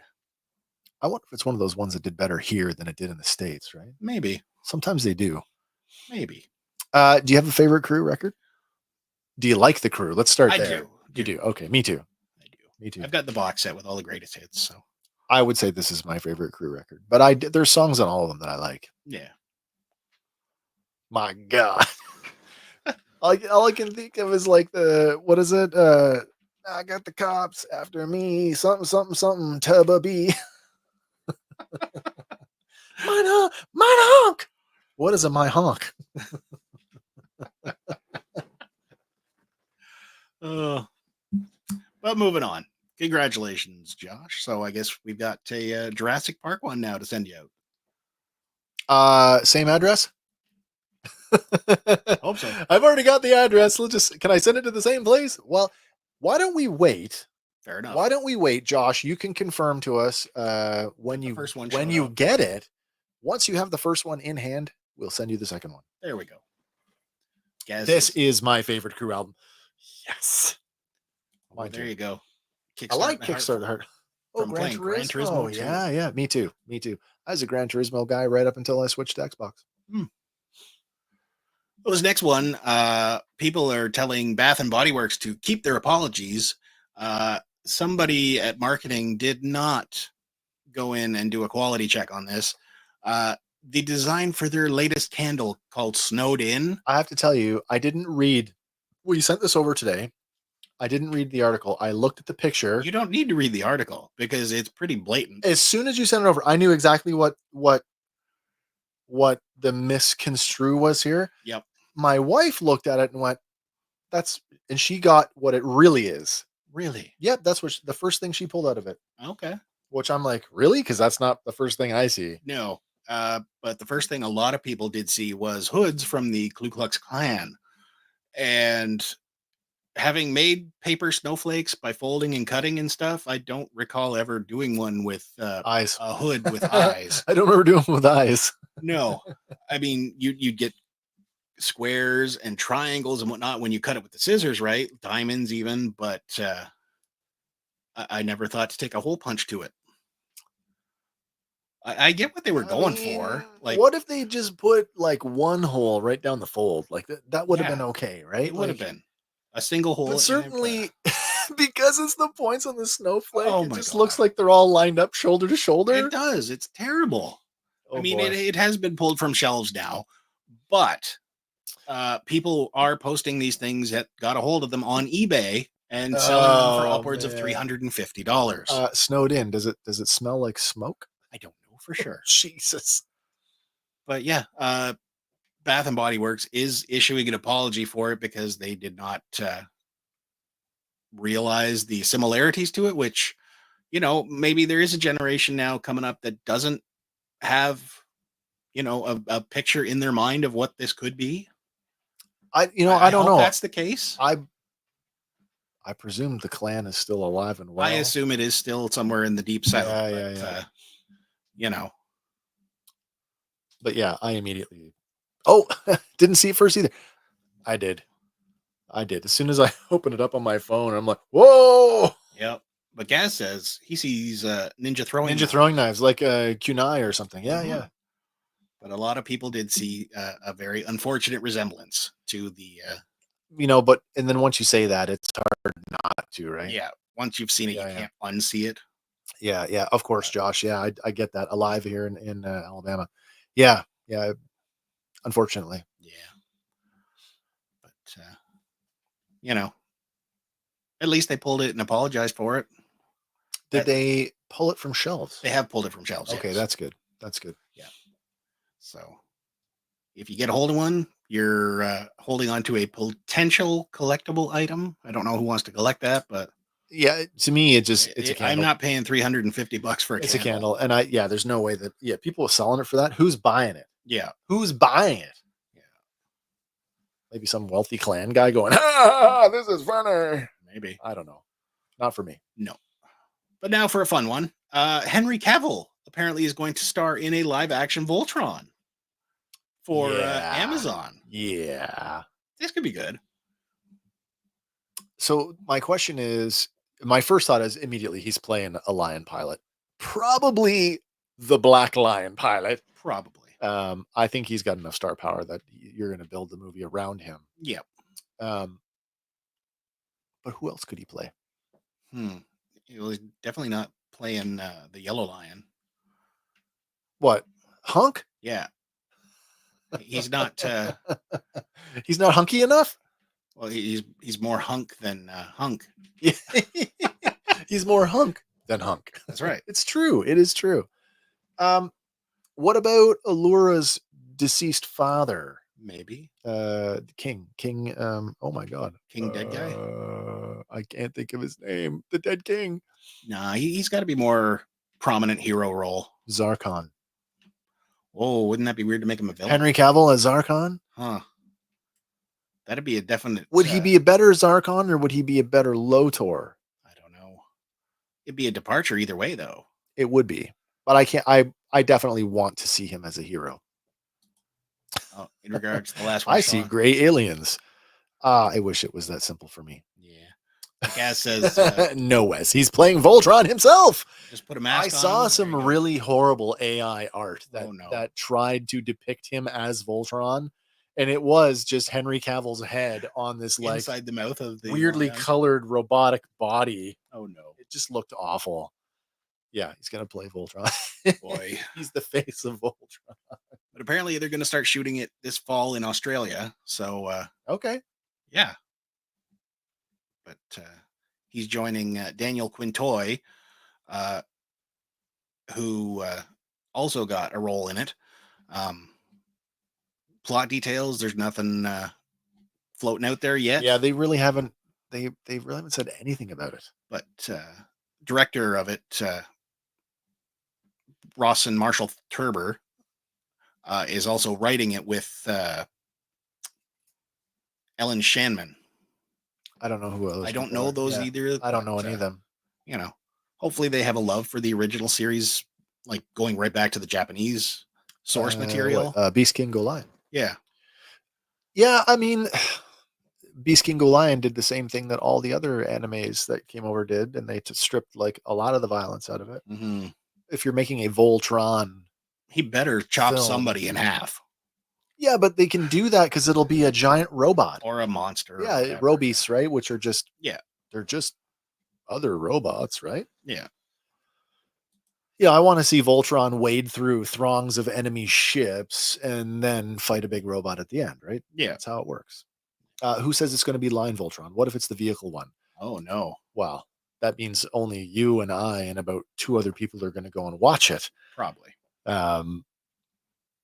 And I'm not, see, I've had this conversation before, and now you've opened up that gate. I'm going to talk about it again. I believe, and like the two, they do. We saw that movie. They went back to the original animation company and they did the movie. My God, what's it called? But both of them are in it. The Lion Voltron and the Vehicle Force. And I always felt like Vehicle Force had some redundancies. Like we've got the land team, and we've got the air team, and we've got the sea team. You mean Centurions? But they can all fly and they're all space worthy, which just makes all the team thing like redundant. Yeah. So I always felt like vehicle team Voltron would be like home defense, right? Because then you could have all the teams in their respective elements, and they had their moment to shine. Whereas like the Lion Force Voltron was like deep space exploration stuff, right? Yeah. They were sort of projecting that, you know, that the threats from yeah. Who are we kidding? They're never going to make a vehicle Voltron movie. It's never going to happen. Lions are much better. They barely acknowledged it in the Legendary Defender Netflix series, but they did. They did. That just makes them all more awesome. I agree with that. The team aspect does make them more awesome, but I don't. It's stupidly redundant that they're all space worthy. Mm-hmm. What's the point of having a land team if they can fly in space equally well as the air team? Yeah. Makes no sense to me. The Earth team. Yeah. And then the space team. Yeah. No. Yeah, exactly. But we got a message coming in here? No, we do not. Oh, almost. We do not. Sorry. That was a personal thing, not a business thing. I'm sorry. All good. But Universal Pictures, they're getting in the game here, and they're looking to turn a classic Sega video game into a feature film. Sega. Yeah. How about some Shinobi? Oh, Shinobi. Yeah. I mean, I lived through the 1980s. I had this movie about 60 different ways. Seriously. If Sho Kosugi is not in this, I'm not watching it. Fair enough. Is Sho Kosugi even alive still? I don't know for sure. Yeah. Sonny Chiba? Is he still alive? I don't know. Put those two in it. I'll watch it. Yeah. What is there like a real? I mean, the original Shinobi is just a side-scrolling ninja slasher, right? Right. So, I mean, over the years, has there like been a real deep lore established in Shinobi? It's possible. I mean, there's 14 sequels. Oh, well, I guess so then. So, guess the show needs to be in this. Yeah, absolutely. Yeah. But no time frame as to when. But filmmaker Sam Hargrave has been enlisted, and producer Mark Platt. Okay. Yeah. Are also in it to adapt this series for the big screen. So. Hack and slash. Yep. That's exactly what it was. Just give us a ninja slash up like Ninja Assassin. Did you ever see that one? I don't know if I have. It was good. Okay. All right. What's Josh saying here? I'd like to call in one afternoon and discuss the old Command and Conquer games and Final Fantasy. That would be fun. I would probably learn a whole lot because I didn't play them. Mm-hmm. This next one here, apparently James Gunn has revealed the first images from Peacemaker Season 2, and everybody is kind of speculating just who this character is going to be. I've read some stuff. I just saw one comment that said it's Peacemaker who's just getting in touch with nature. It could be. It could be. The hair is rather, I mean, the lighting suggests that that's gray hair. It does. So it's an older person. It could be, and some people are speculating maybe it's Warlord. Remember him? The white-haired, white-bearded fellow with the white and black cheetah print underwear. Oh, yeah. Okay. Other folks are speculating that it could be Apache Chief. That's the prevailing one that I read. Several comments suggesting Apache Chief. Now, was he just a Super Friends guy? Did they fully fold him into the DC comic universe proper? Because he's got his own Build-A-Figure from the original Collect and Connect line. Yeah, I thought he was a character that was introduced for the series, like in the same vein as the Wonder Twins. Could be. But if they do that, what an interesting way to embrace. Mm-hmm. And if that is the case, are we going to get to see him, size up and be the fifth? Yeah. That would be kind of cool. Yeah. Mm-hmm. Show is still with us. 76 years young. Nice. That's awesome. I'll probably still kick my ass. But Command & Conquer 4, we don't talk about it. It was that bad. It was Bruno. Not bueno. Bruno. No. We don't talk about Bruno. Okay. All right. But we're going to have to wait and see who this is eventually. But, let the theories fly. I see that, Peacemaker needs probably, is going to go on some mission where he's going to need some spiritual guidance. I would think so. This is the guy that's going to give it to him. Probably. Yeah. I mean, with all of his father stuff, mm-hmm. It wouldn't hurt for him to have someone that could, point him in the right direction and stand up to his, shenanigans. True. What's Josh saying here now? You should look up Red Alert 3. Tim Curry looked like he had fun playing a Russian. Oh. I think I've seen clips from that. I don't think I have. Yeah. Well, that's the thing with Command & Conquer. They used real video footage in their cutscenes. Oh, that's cool. Yeah. Oh, Zazel's here. What is going on, sir? Welcome to the show. But moving on here, apparently Amazon and Apple TV have struck a deal, and they're going to be doing the Apple TV Plus on Prime Video as part of the Prime Video channel. Yes, so it's not exactly like you're just going to get all the Apple TV stuff. It's going to be like Shudder, where you have to tack it on, and it'll be like a subscription within the subscription. Yeah, and I mean, Amazon's been doing that for a while now already. Yeah, with Max, Paramount, Stars. For here in Canada, we have our Stack TV add-on. Yeah, which I did get through Prime Video, but I already subscribed to Apple TV Plus. So am I going to get the same? If I added it to my Prime Video subscription, I want to know if I'm going to get the same access to everything that I would get with just a straight Apple subscription. Or are you just going to get the watered down version of... Right, here's a couple of the signature shows, but you don't get anything. Yeah, here's your by the way, Apple TV Plus only has a couple of signature shows. So this is one of them, by the way, Ted Lasso. It's fantastic. Apple Senior VP of Services Eddie Q said, we want to make Apple TV Plus and its award-winning library of series and films from the world's greatest storytellers available to as many viewers as possible. We're thrilled that Prime Video will now offer Apple TV, giving viewers an incredible breadth of viewing options. Yeah. Not like they don't already have that with all the streaming services now, but it'll just be more. Well, because there is stuff on Apple TV I still want to see, but I'm not subscribed yet, right? So there's a couple ways you can look at this.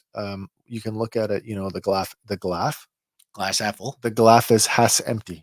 The glass is half empty. This is Apple slowly signaling that we're getting out of the TV business. Yeah. So we'll move our content to somebody else. Let them pay for it there. The glass half full side of that is one less service I have to subscribe to. True. But not really, because you still got to pay that tack on subscription, and right? There's the big question. Is my add-on sub going to cost as much as if I just subscribe to Apple by itself? True. Because if it's the same price, why wouldn't I just get the full deal from Apple directly? Because which is what I currently do. Apparently, it will cost $9.99. I don't know, but I'm thinking that's US. Well, I don't even know what the let's just check. An additional $10 per month. So, okay, well, I'm going to double check this. Apple TV Plus price. I have the subscription. I don't even know what I pay for it. I'd buy that for $1. What do you say it's going to be? $9.99, and I'm not sure if that's US or Canadian. Well, that's cheaper because Apple TV Plus is $12.99. So, yeah, $12.99 a monthly subscription, just $12.99 a month, $12.99 per month after a free 7-day trial. And you can share Apple TV Plus with your friends or your family, but not your friends. Well, we can just say your family. Yeah, there you go. So you save what? A couple of bucks? $3. You know what? That's enough for some people. Yeah, that would be enough. And as long as Apple TV delivers, right? Well, for the amount that I watch it, I've had some pretty large gaps between shows. Like I just watched Masters of the Air, but I haven't really watched anything since then. As I'm waiting for the next season, the new season of Silo is coming back. That's an Apple original. Monarch's getting another season, isn't it? Monarch is getting another season.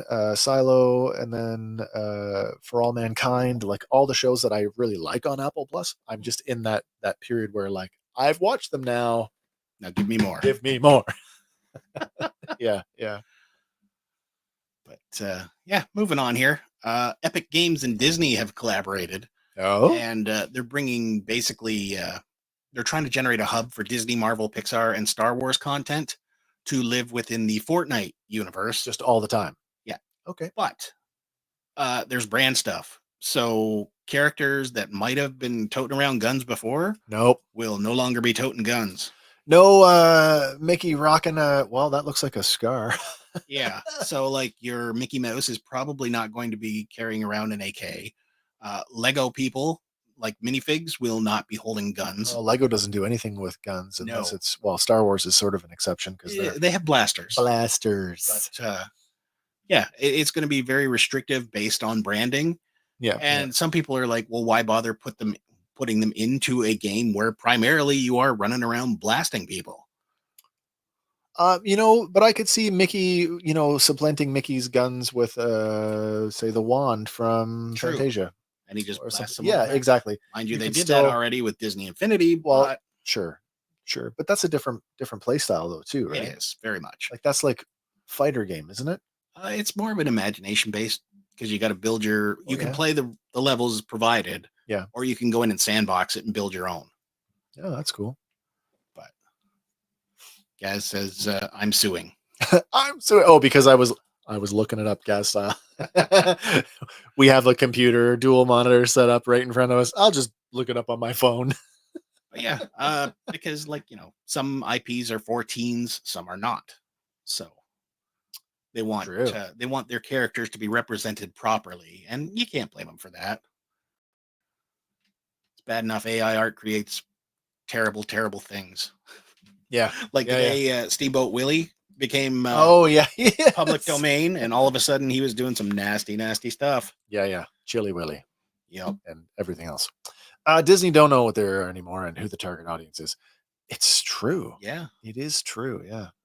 Although talking about Disney and talking about, did you catch the statement from Harrison Ford? How it's not really a statement, it's more of a comment. Indiana Jones? No, talking about joining the MCU and how he basically, I'm paraphrasing here, but he basically said that him joining the MCU, it's like a lot of people, his comments are like anti Coppola, anti Spielberg sentiment. You know how they're like, this isn't real art. Yeah, this is crap. Harrison Ford is like, these movies entertain a lot of people, and I like that. Can't go wrong with that. Like, he's true. At his age, and he's still getting work, I'm sure that makes him happy. Mm-hmm.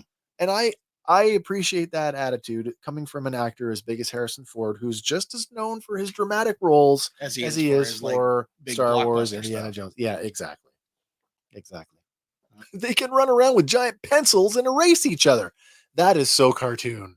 You can bring in SpongeBob. That is so cartoon. Yep. Well, but that's a Disney thing, though. Some of the cartoons where the artist comes in and well, the original one was Daffy Duck. Remember that cartoon where they drew him with like a platypus body, and then it turned out it was Bugs Bunny doing all the drawing? Yeah. But we'll see where this goes. Anyway.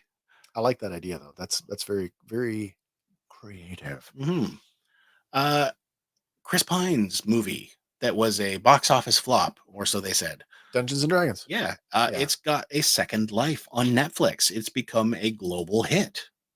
I liked the movie. So first of all, as a Dungeons and Dragons player of many years, I like this movie. This movie has echoed several instances around the gaming table where the comedy is concerned. So it's very organic to the movie.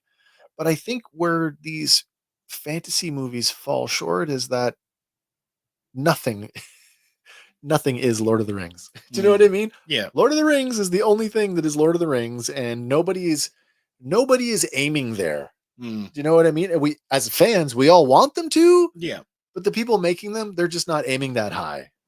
So, and it's not like there isn't a rich, just as rich tapestry of literature and world building. I mean, God, the thing's been around since the 1970s. They have like 4 or 5 major campaign settings that are known by thousands of players all over the world. But no, we gotta set it in. Well, this actually they set it in the Forgotten Realms. Although they never say Forgotten Realms, you just know by the names of the cities that they go to that that's in where they are. The Forgotten Realms. Josh says, I thought it was okay. It was definitely okay. And if you'd seen the other direct Dungeons and Dragons movies, which they've kind of like they just got progressively worse in the fun that they went direct to video. This is a step in the right direction. I just wish they would embrace some of the again, the cartoon aspects. Well, they did embrace the cartoon in this. Okay. In a comical kind of way. Have you seen the movie? I have not seen it yet. Not to spoil it for you. There's a scene in like a Coliseum. Okay. And the Coliseum can sort of change its configuration based on some like walls that can move up and down. Well, they throw Chris Pine and his adventuring party into the Coliseum with a bunch of other adventurers. Okay. And off in the corner, one of the groups is clearly the kids or the people, yeah, basically it's all of them. Aww. Not one of them has a speaking part. They don't say a word, and they're literally just a fleeting, oh, there they are, and then they're gone. Aww. Now, I don't that commercial you showed me is awesome, where it's all them like grown up. I do like that piece of art. Yeah. But that's Hasbro and Wizards of the Coast embracing that those characters are beloved. But like some of the most famous literary characters in fantasy literature come from a Dungeons and Dragons background. Drizzt Do'Urden, Raistlin Majir, who are the other oh my God, the other big wizard. Voldemort? No, you can't say his name. You can't say it. Harry Potter. No, not that. This other guy. I know. Anyway, my point is there is enough Dungeons and Dragons literature that we could be adapting that would make for killer movies. And they aren't doing it. Like I said, nobody is aiming for it. It was a fun movie, especially for a rainy day. Absolutely. And when it's like the dead of winter here in Canada, come like January, I'll watch this again for sure. I played D&D when I was a teen. I just couldn't follow. You know what? It's not for everybody. It is not for everybody. Zazel says the problem with movies is advertising. I didn't think that I'd enjoy the movie, but I really did. Yeah, I liked it as well. Having said that, sometimes the problem with movies is just the movie is bad. True. Yeah, no amount of positive marketing is going to save a bad movie. Yeah. They'll show you all the best parts, and then you get to the theater and you're like, I saw all this already. Yep. Where's the rest hell? Of it? Oh wait, there is no more. Exactly. But yeah, it peaked on the charts this week at number 9, so it's not like top of the list. 9 on the top 10 of movies. Yeah, but top 10. How many movies are on Netflix? On Netflix? Yeah. So it's got 3.2 million viewers, which amasses basically 7.2 million viewing hours. That's pretty good. So that's not terrible. That's pretty good. And it's weird because the views are coming from like the European territories, Austria, Germany, Spain, Switzerland, and Italy. But the number one apparently viewing spot is in Croatia and Serbia. I believe that. Sure. So yeah, I buy it. But this next one, new shirt alert. Why not? How about some Deaf Fandom? I love it. I love it. Fandom Leopard? Fandom Leopard? Deaf Fandom? I don't know what you want to go with. But, yeah, it's new. It's I available. dig it. I dig that on the tie-dye. Tie-dye, by the way, anybody who has frequented TeePublic, you may not have realized that tie-dye is a new color option. It is. And it I have it on, works for a lot of designs. I have it on good authority that it does work. We may or may not know someone who has one. I know someone. Yeah, exactly. Yep. Yep. Yeah, head over to the merch store and get you some merch. Yeah, I think the sale's over now, right?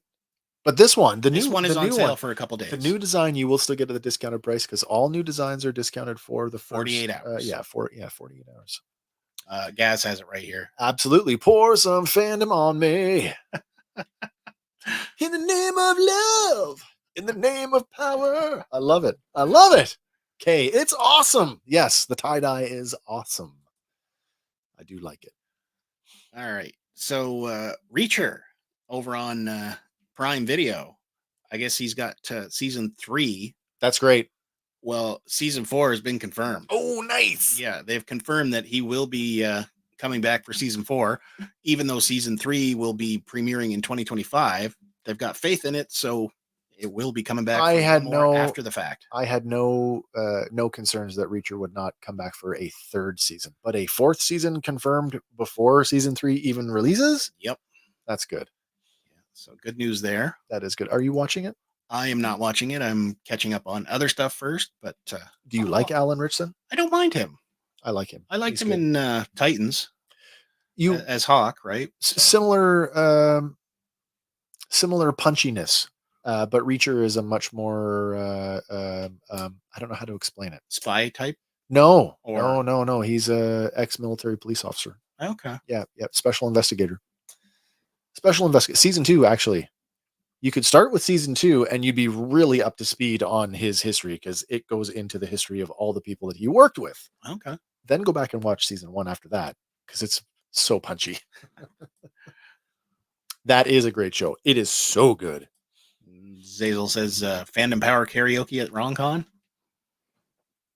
Oh, maybe. We do have to talk about that.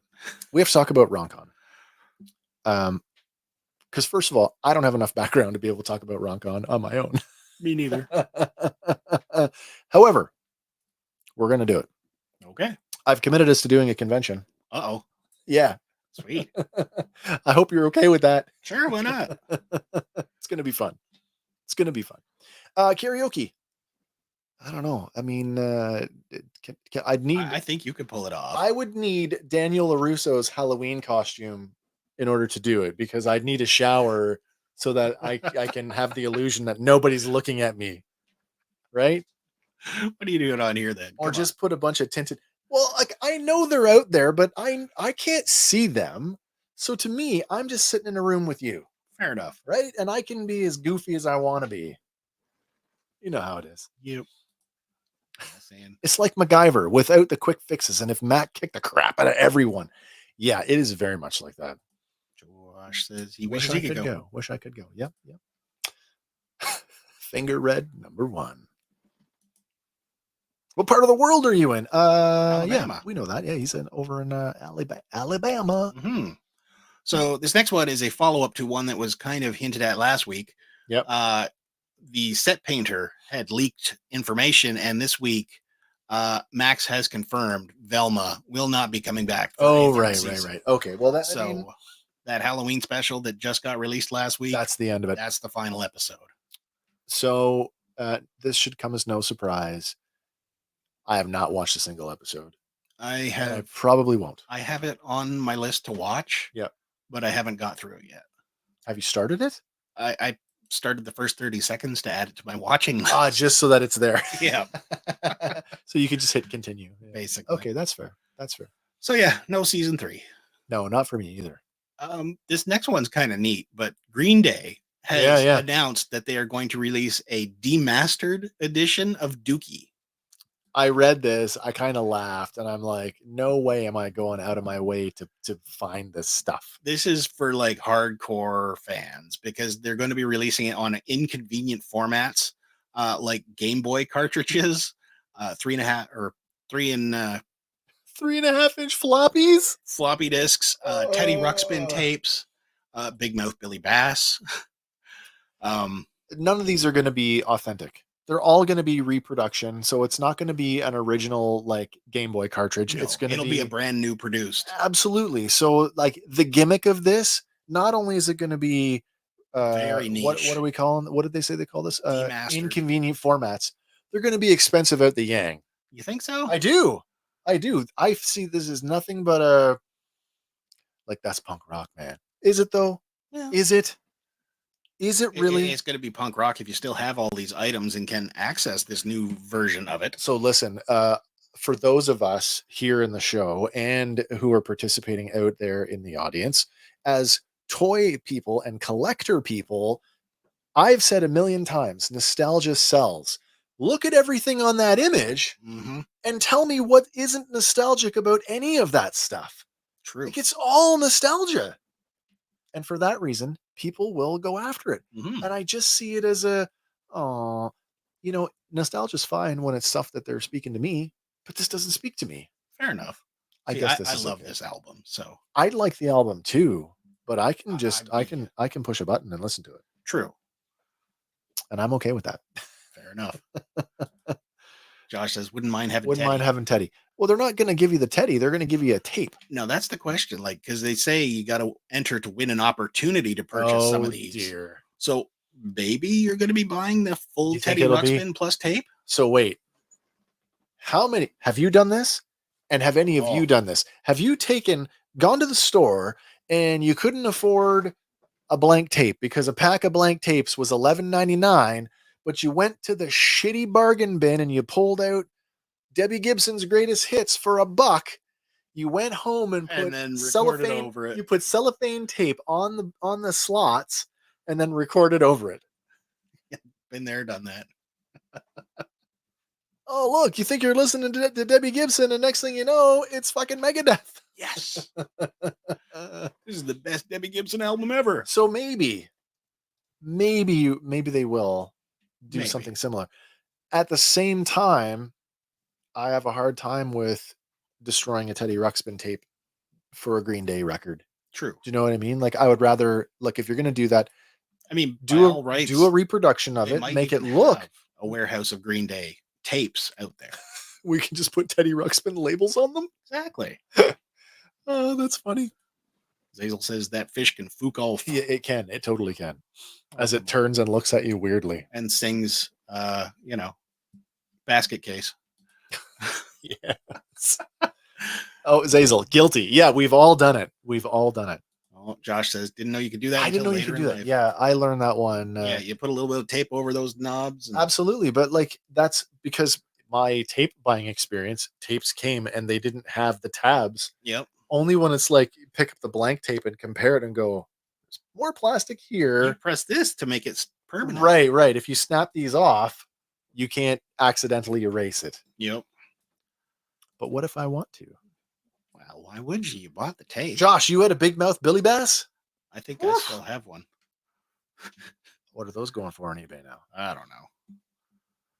But this next one, you can't buy it, but you can attempt to win it by solving a puzzle inspired by the new Indiana Jones and the Great Circle. Oh, right. Starting November 12th, you can go to different Microsoft experience centers in London, Sydney, and New York and try and win the Xbox Series X themed Indiana Jones. So wait.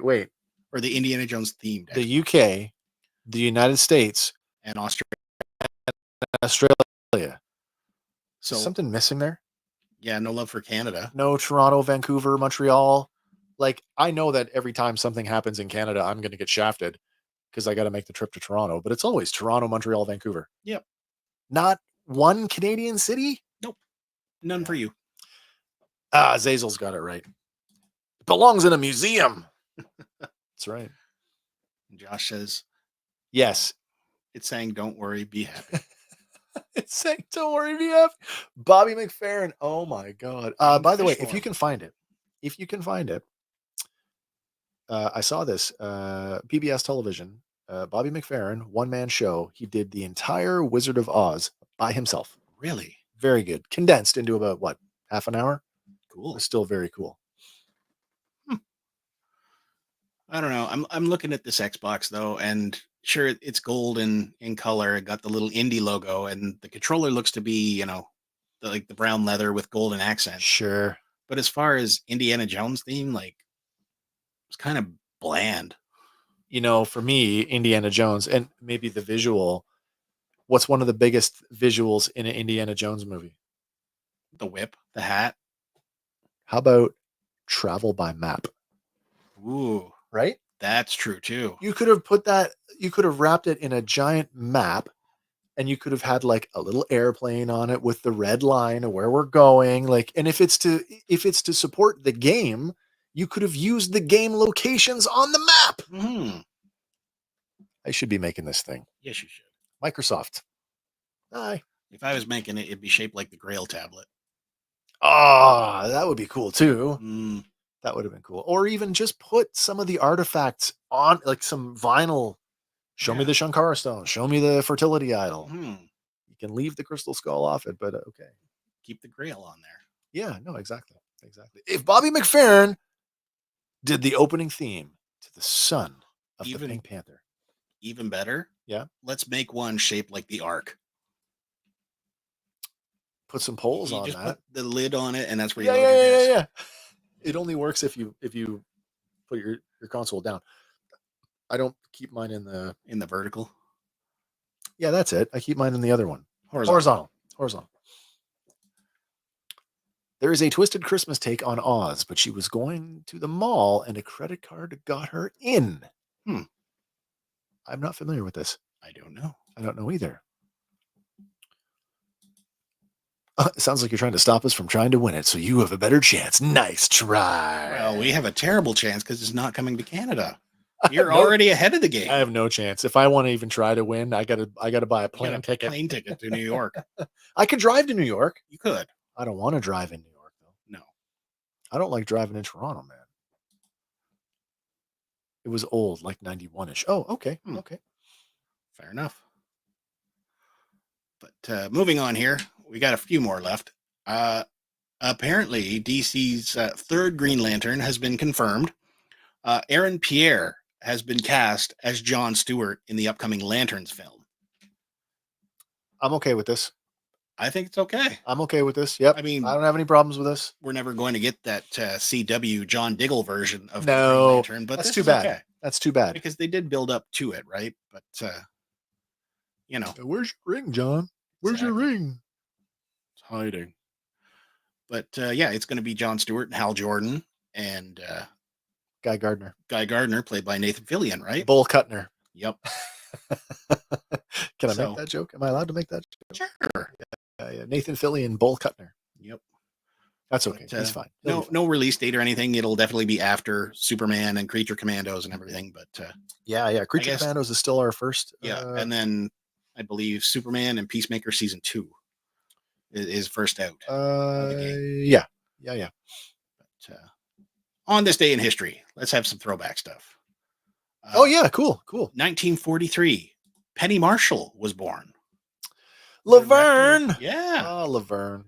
1951, I Love Lucy premiered. Oh, great show. It's one of my mom's favorites. 1999, Fight Club was released. You can't talk about it. I know. Stop talking about it. I'm going to try. But this next one, in 2002, in the series Buffy the Vampire Slayer, Willow asked Buffy, "Have you Googled her yet?" And that is the first time that Google had been used as a verb. First time on TV or first recorded time? I'm guessing recorded and on TV. Okay. Yeah. Okay. That's interesting. So there you go. Buffy the Vampire Slayer, the TV show inspired by a movie. Mm-hmm. Obviously the show lasted considerably longer. 7 seasons plus a bunch of comic book follow-ups. Did you watch the movie? Like initial Luke- one with Donald Luke- Sutherland Luke and Luke Perry. Yeah, yeah, Yeah, and Pee Wee Herman. yeah. He was one of the vampires in there. I didn't mind it actually. It was okay. I liked it. It was fun. What's Zazel saying here? If they get this right, it could be a money-making machine. I'm Could be. not even a DC guy. It's true. Yeah, I'm with you.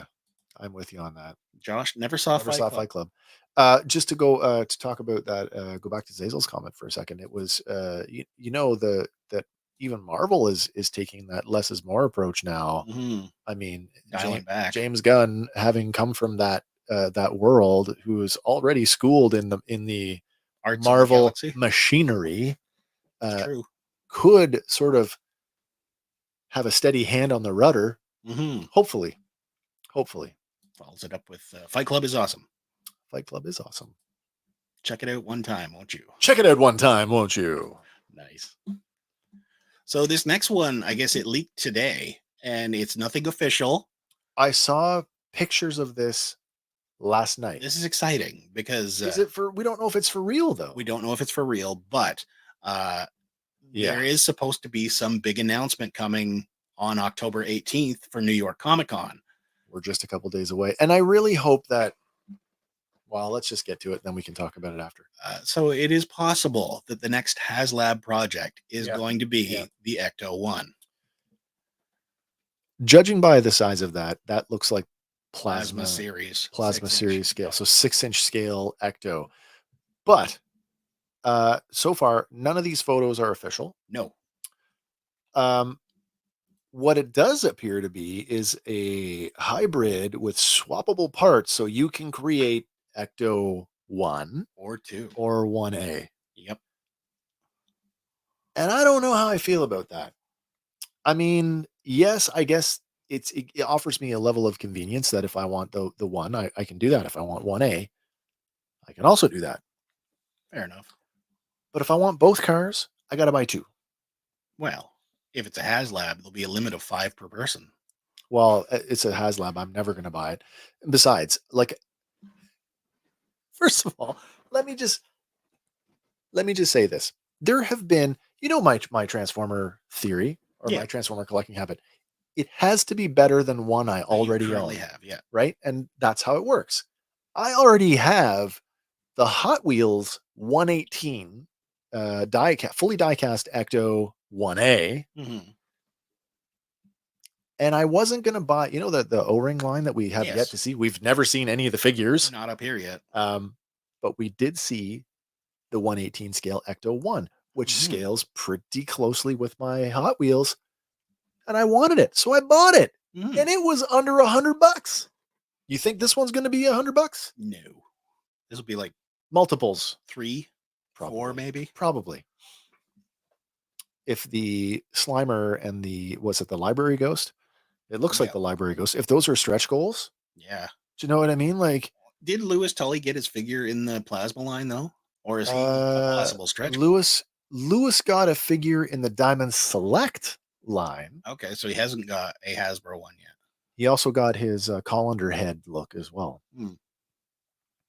Now, granted, the likenesses on these, I mean, it's hard to make out. I mean, yes, I know there's Egon and Peter and Ray, And Winston. and they do look okay. They're definitely sporting the darker Ghostbusters 2 uniform. Well, that is definitely Ghostbusters 2.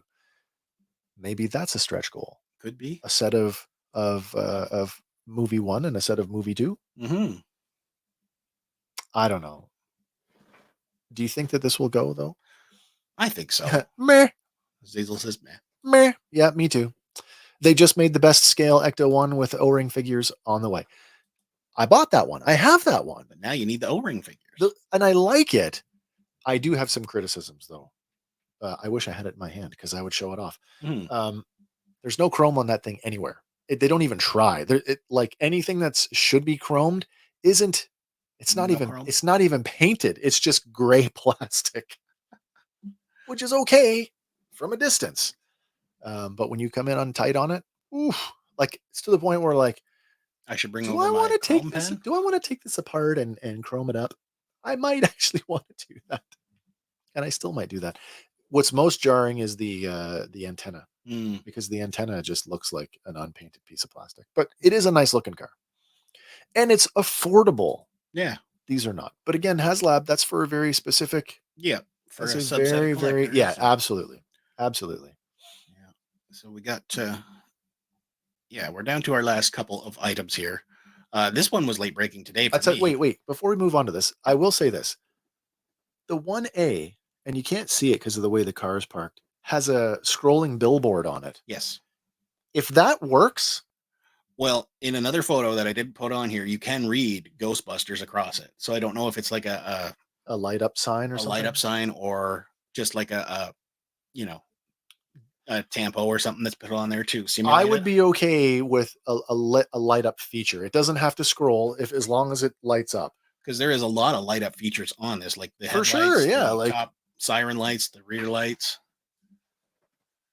But like my Hot Wheels does not light up, right? There's no light feature on that, but it looks great. So yeah, I'm on the fence with this one. I mean, Ghostbuster fans, I think, could be excited about this, and probably will be. Probably, but again, we got to wait and see if this is actually legit or if it's just. Well, I mean, Friday is just a couple days away, so we'll know soon enough. Yep. Sad though if this is a leak. Yeah. I kind of like this stuff when it comes out because then I can get excited about it at the same time as everybody else. Yeah. Sorry. Even if I'm not going to buy it, and I'm not. Fair enough. We'll get excited about this one. Apparently, there's a new Trailer Park Boys movie coming. It's been acquired by Blue Fox Entertainment to be released. And it's going to be picked up for North American digital and theatrical rights by this company. Okay. But it's called Standing on the Shoulders of Kitties, the Bubbles and the Shit Rockers story. What? So basically, it's a movie that's going to follow the career of Bubbles and the Shit Rockers as they try and get on this European tour that's headlined by Billy Bob Thornton. Oh my God. Is he in it? He is in it. Is he in it? He's in it. He's the headline band. It's Billy Bob Thornton and the Boxmasters. No shit. Now, I'm not fully sure if this is actually going to be like the legitimate Bubbles and the Shit Rockers because Alex Lifeson is in that band. Right? Oh, no way. Yeah, he is. Or at least he was in the original version when they did Liquor and Whores. But apparently they're also doing a 14-track album that'll be released on Spotify.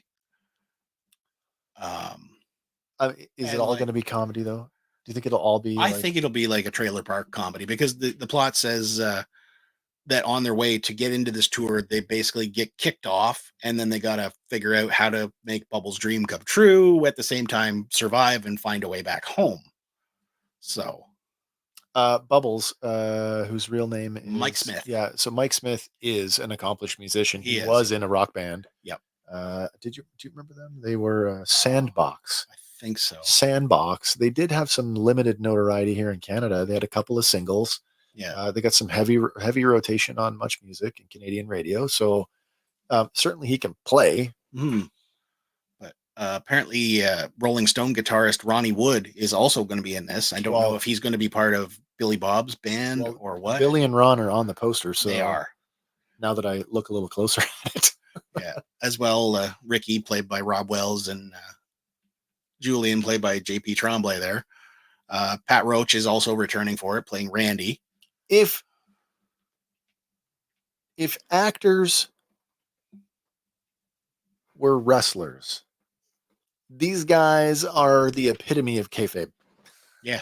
They don't break character for anything. No.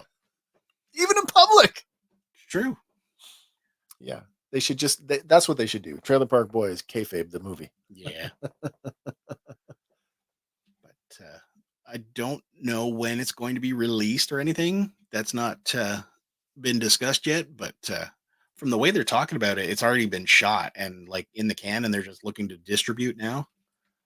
So, I hope it works out. Do you think there'll be any kind of mention? Now, mind you, there's an angel there. Do you see that underneath the Bubbles and the Shit Rocker story? Yeah, and they're kind of walking across Abbey Road in the poster. Sure. So is that a nod to John Dunsworth? Maybe. Yeah. Because in the cartoon, basically, because they had sound bites, right? They had his ghost kind of inhabit. Oh shit! But just as a way to keep him around, like they did kill him off, but You know. What do you do when your actor dies? Though, right? I know. Yeah. They moved away. That's right. I feel like that it's easier to have the character die because then it's a reflection of, Yeah. as opposed to they moved away or they went to visit a relative. That just doesn't work. Oh, or they do the fake. I'm talking to them on the phone. No, you're not. You're not talking to anybody. I have to go now. My planet needs me. Yeah. Yeah. But, and what? Any more Trailer Park Boys is good Trailer Park Boys. So it is. Even if they haven't returned my emails about putting that T-shirt up. It is a solid piece of Canadiana, I guess, if we can call it that. It is. And I'm excited for the album that'll accompany it too. Yeah. That'll be fun. It'll be fun to take a look at and to listen to. Mm-hmm. I guess that kind of brings us to the final slide of the night. And of course, we all know what it is. It is that time again where Andy, he's out in the aisles. He is hunting for you and I. So we can save a few dollars with this week's Toy Hunting at Dollarama toy hunting tip. Mm-hmm.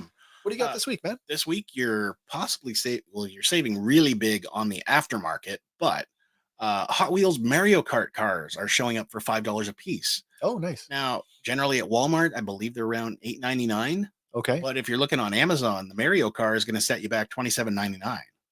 Third-party Amazon. Third-party Sale. For sure. Yes. And then the other one that's showing up is Hot Wheels Marvel character cars. So I saw both of these today. Yeah. So like there, they have the America Chavez car from Doctor Strange and the Multiverse of Madness. Nice. Selling for $4. But again, retail should be $8.99-ish, but third-party seller on Amazon will set you back $41.27. I mean, nobody's buying this stuff from I really hope. I couldn't do it. But at $4 and $5, it's doable. There's I guess, even though it's Dollarama, so like, let's be real, this is clearance. Yep. The $4 and $5 price point on these still says that, there's a royalty getting paid somewhere there. It just seems a little, I don't know. What's our average Hot Wheels now? The average Hot Wheels is up to $2.99, $3.50. Well, the dollar store is $2. $2, but like say Walmart, $2.19, I believe. Okay, so under $3. Yeah. Well, maybe it's not much of a royalty. But these are character cars, right? So they're a bit more high end. All right. So, yeah. All right then. But that does bring us to the end of another episode. This wow, man, 2.5 hours. What are we doing? That's a long one for us. It is. That is a long one. We're back this week on Sunday. Now that Canadian Thanksgiving is over, we're getting back to Tales from the Moon of Fandor. Before we get to that, I have to tell you a funny little story because I thought I was losing my mind until you and Hank said, no, you're not. Nope. The episode that we're about to cover this week, it's called The 3 Lessons. And I made a point to watch the episode. I watched it in bed on my phone. 2 days later, I go to sit down. I go to write the episode. And I open up the computer, I go to Disney Plus, and I go to play the episode on the computer, and it won't play. I get an error code. Check back later. Yeah, like can't read the device, not unsupported device or something. So I'm like, okay, well, I go and check it on my phone. Same thing. But my Amazon Fire Stick and my LG Smart TV, no problem. I can watch it both on there. So I asked you. And I asked Hank, can you guys check your computers to see if it's there, if it's not working? And yeah, you guys have the same problem. Yep. So I've never encountered that where a single episode of a show is selectively playable or not playable. Mm-hmm. It just baffles me. So this week's slides may be a little worse than normal because I may have to pull from YouTube this week to get our imagery. But I thought, I'd just share that with everybody because it just baffled me why that worked. I haven't checked it today. I probably will once we get off the air here. But yeah, we are back. Yep, we are back. Anything else you want to close on before we wrap it up for the night? They also released a screenshot from the new Superman movie, and apparently Crypto is going to be in it. Oh, I'm okay with that. I'm definitely okay with that. I still hope that they it worked on Xbox. Okay, good to know. The 3 Lessons episode played on Xbox? Apparently. That makes me happy. I can't screenshot from the Xbox though. I need to be able to take photos of your TV. Yeah, absolutely, to do it from the computer. There you go. All right. Well, listen, that's it for me then. I guess we'll call it a night. Just a big thank you to everybody for tuning in. If you like what we're doing and you haven't already, please like and subscribe to the channel over on YouTube. You can follow us on social media. We are on all the platforms. We don't post nearly as much as we should, but anything important will definitely be posted on one of those or in the community tab here on YouTube. That being said, as I like to remind you, whatever your thing is, and it doesn't matter what it is, just whatever your thing is, you should always fan on. And remember, for Fandom Power, my name is Wes. And I'm Andy. And we will see you on the next one. So bye for now, everybody.